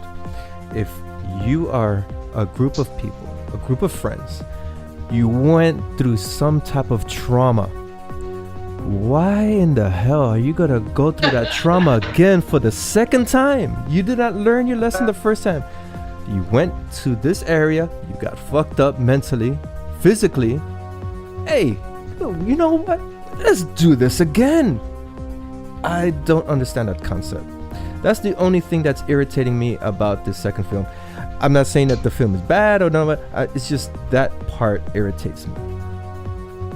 It's just a typical torture haunted house movie. That's how you project it? Yeah.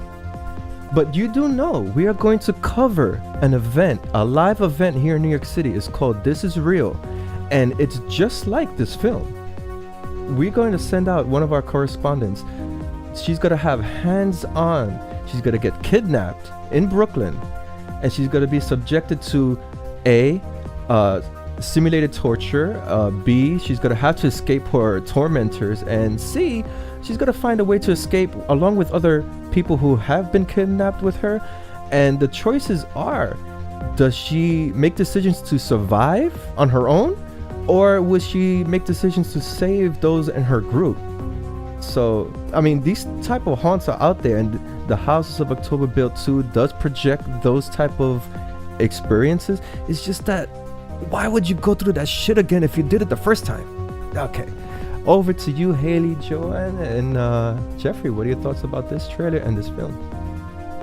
All right, so the houses that October built, 1 and it looks like 2, both look good in the beginning.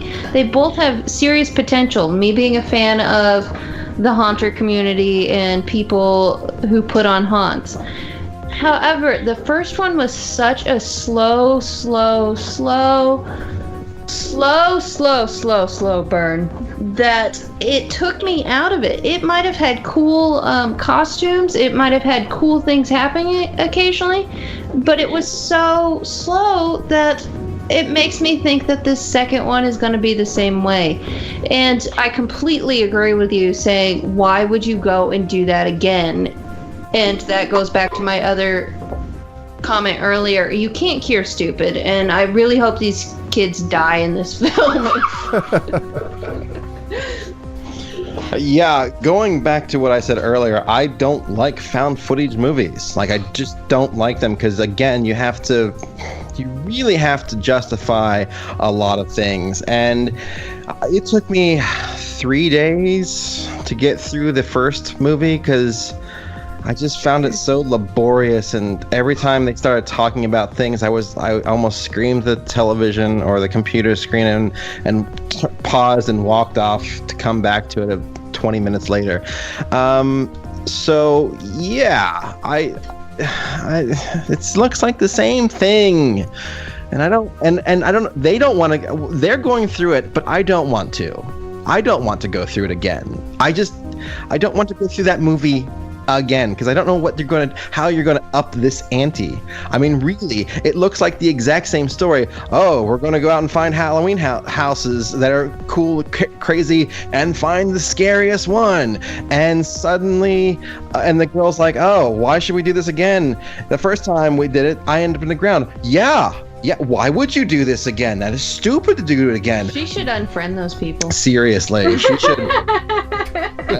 She should seriously unfriend those people. And like, you know what was a decent way of doing this film, of doing people checking out haunted attractions, and then if things go wrong, was House of a Thousand Corpses.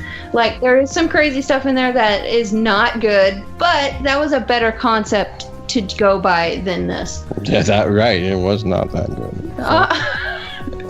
And to jump on the found footage topic, we here on this podcast, I always emphasize my distaste for this genre, because there's no artistic quality in making a found footage film. There are some that are gems that have stood out over the years, but most, if not, I'll say 80-90% are just, there's no artistic quality. Anybody could grab their cell phone, mobile phone, Android, even a low-end quality camera, run through the woods, as Stacy has mentioned it so many times before. Run through the woods for Act 1, Act 2, Act 3. You reveal partial glimpse of the monster or the antagonizing force. So meanwhile, you have to water through conversation, this and that and all this bullshit just to get to that part, and it's just irritating. Some films, found footage films, are fantastic. Wreck, for example, not the American remake, but the one from Spain. Awesome film, but that one, from the beginning to end, you have that action element. Yeah, that's my take. Enid, what would you like to add to that? You just say no. What? You're just waiting to present your next segment, aren't you? Okay. Haley. Real quick on the found footage thing, Capture, Kill, Release, which is on Hulu right now, is a good example of how found footage should be done. It's from start to end.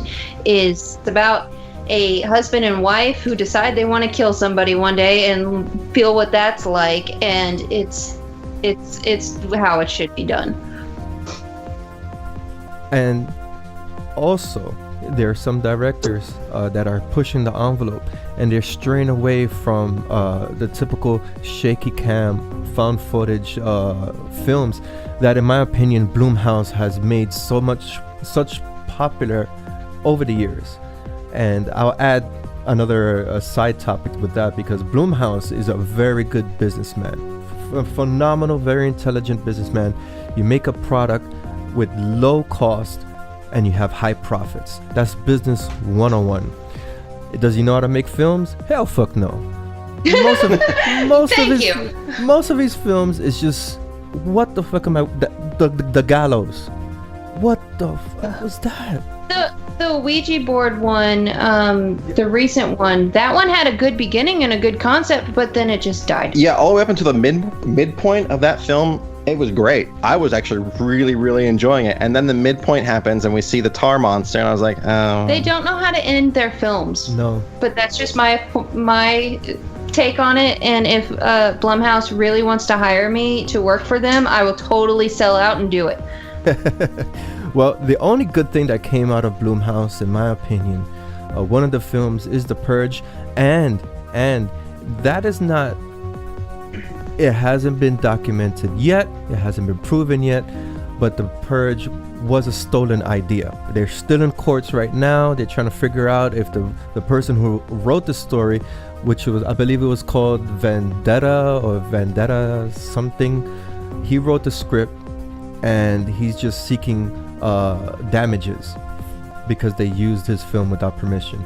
So I believe that. Till then, okay, The Purge was one good film, but yeah.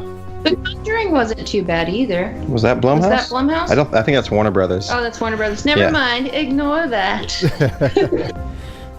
They did though Sinister, I believe. Sinister, the first one was good too. But I don't know if that's them either. I think that's them. We're just naming films now and ruining their show. Although, speaking of lawsuits, Conjuring is going through its own thing. I don't know if you guys have covered that yet, but that's interesting. Right, The Conjuring, right? And there's this whole big lawsuit. We did cover that, and the problem there is the proprietary rights. If one guy writes a book about the real ghost paranormal investigators, does he have rights to the film as well? So. Well, he had a deal with Ed and Lorraine Warren that said that he had the exclusive rights to their stories. So that's what's being litigated. Wow. And you're talking about billions of dollars if he wins that case. Oh yeah. He gets a lot of money. He has a big payday. That's that. Wow. And that's a totally different topic, but those spin-offs, those spin-offs has to stop, right, Stacy? Come on, those spin-offs have to stop. Sorry, I get excited about things and I just want to go there. Victor Crowley, director Adam Green.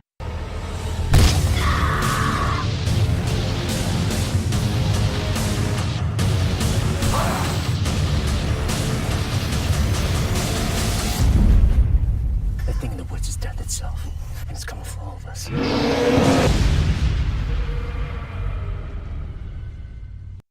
I'm gonna start by saying that Miss Cox and Mr. Artuz are so funny by assigning me this trailer.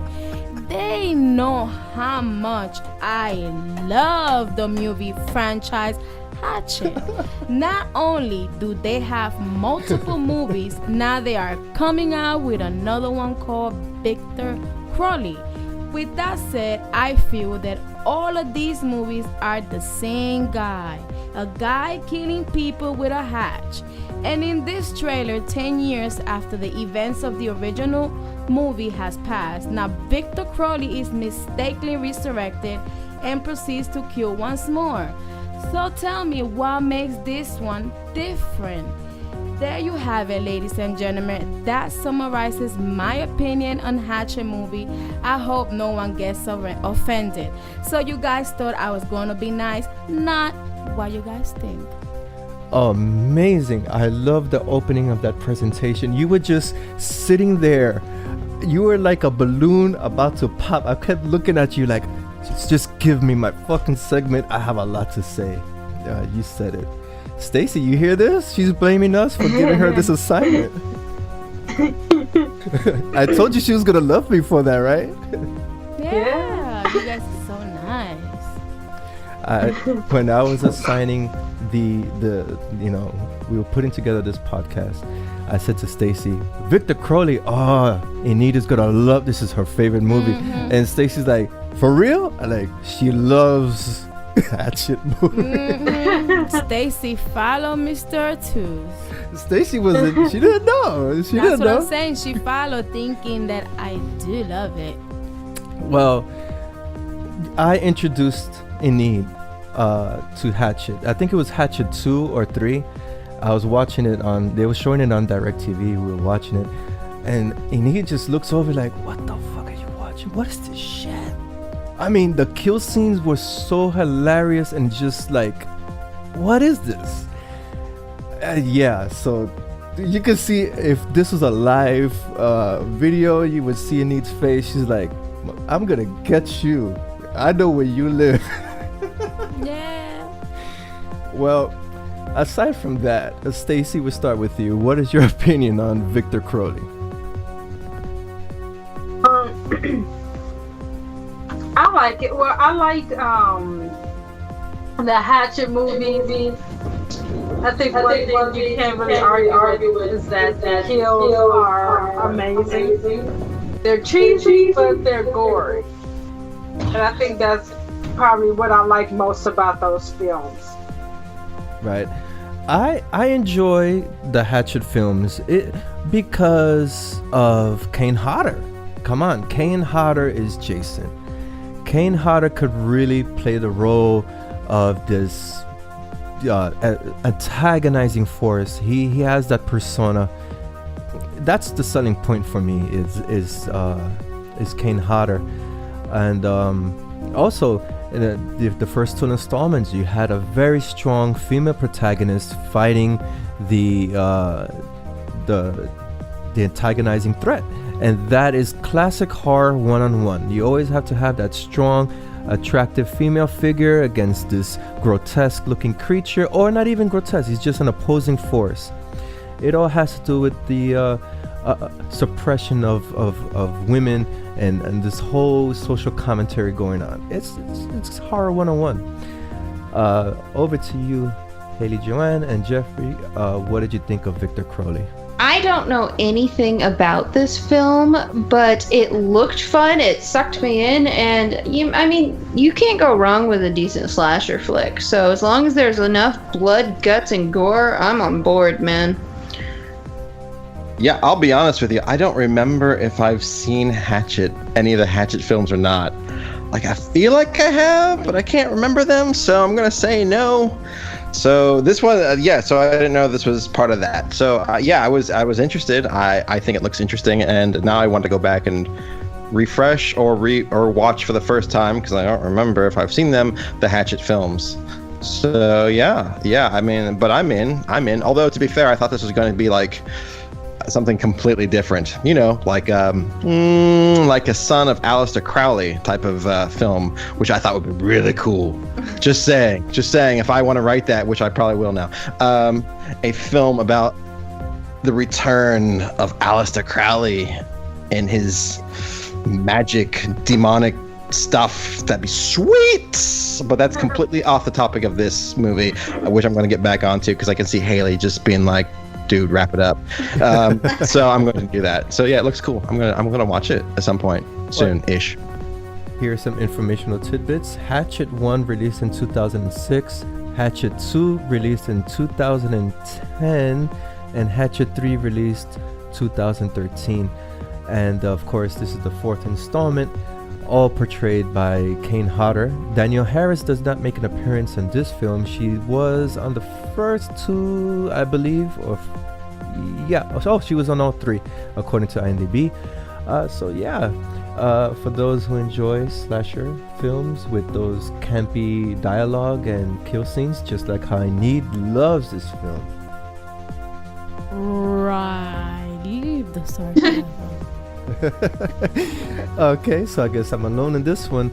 I'll definitely give this a watch because, it's classic horror 101. You act like if I watched part 2 with you. It wasn't I watched part 1. No, I didn't watch part 2. I part 1. Was it part 1? Yeah. That he just exploded and he came back together again?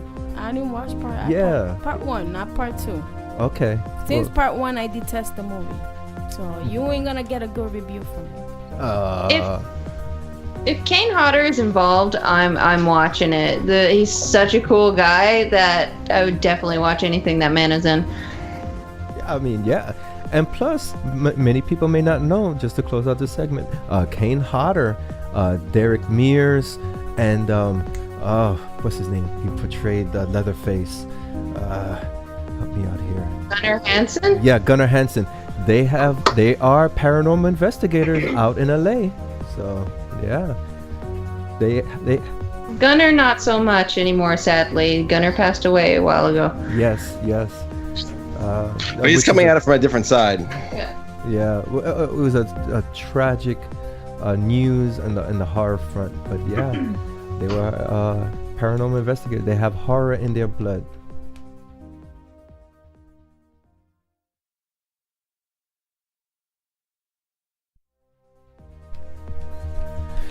Thank you for tuning in, ladies and gentlemen, for another episode DK Mag podcast. This is season 5, episode 7. Of course, you could find our podcast on iTunes, Stitcher, and Google Music. And be sure to follow us on social networking platforms: Facebook, Twitter, Instagram, Google+. Did I miss any, Enid? That's it, right? Yeah, I did good this time. Instagram and yeah, I did good this time. Usually I forget one. And my name is Ken Artuz, founder and editor for DecayMag, and my co-host this evening were Enid Artuz, content contributor. And don't forget to listen to our music in Google Music. Our podcast on Google Music. We don't have music yet. Stacy Cox, staff correspondent. We're on Stitcher. Be sure to rate and review DecayMag, Stitcher rating and reviews, and help us rank. And of course, you could visit us at DecayMag.com. That is DecayMag.com. And I emphasize, we're not DK Magazine or DK or the letters DK. We are DecayMag. And thank you, Haley, Johanna, and Jeffrey from 52 Weeks of Horror for serving as special guest co-hosts on this podcast edition. That's right. This is Jeffrey Potts and Haley Johanna. Haley, where can they find more of us, 52 Weeks of Horror? They can check us out at 52weeksofhorror.com. We're also on YouTube, Twitter, Instagram, Twitch now, and Pinterest. Everywhere else, it's 52 Weeks of Horror. That's right. And what we always say is don't forget to keep making that scary.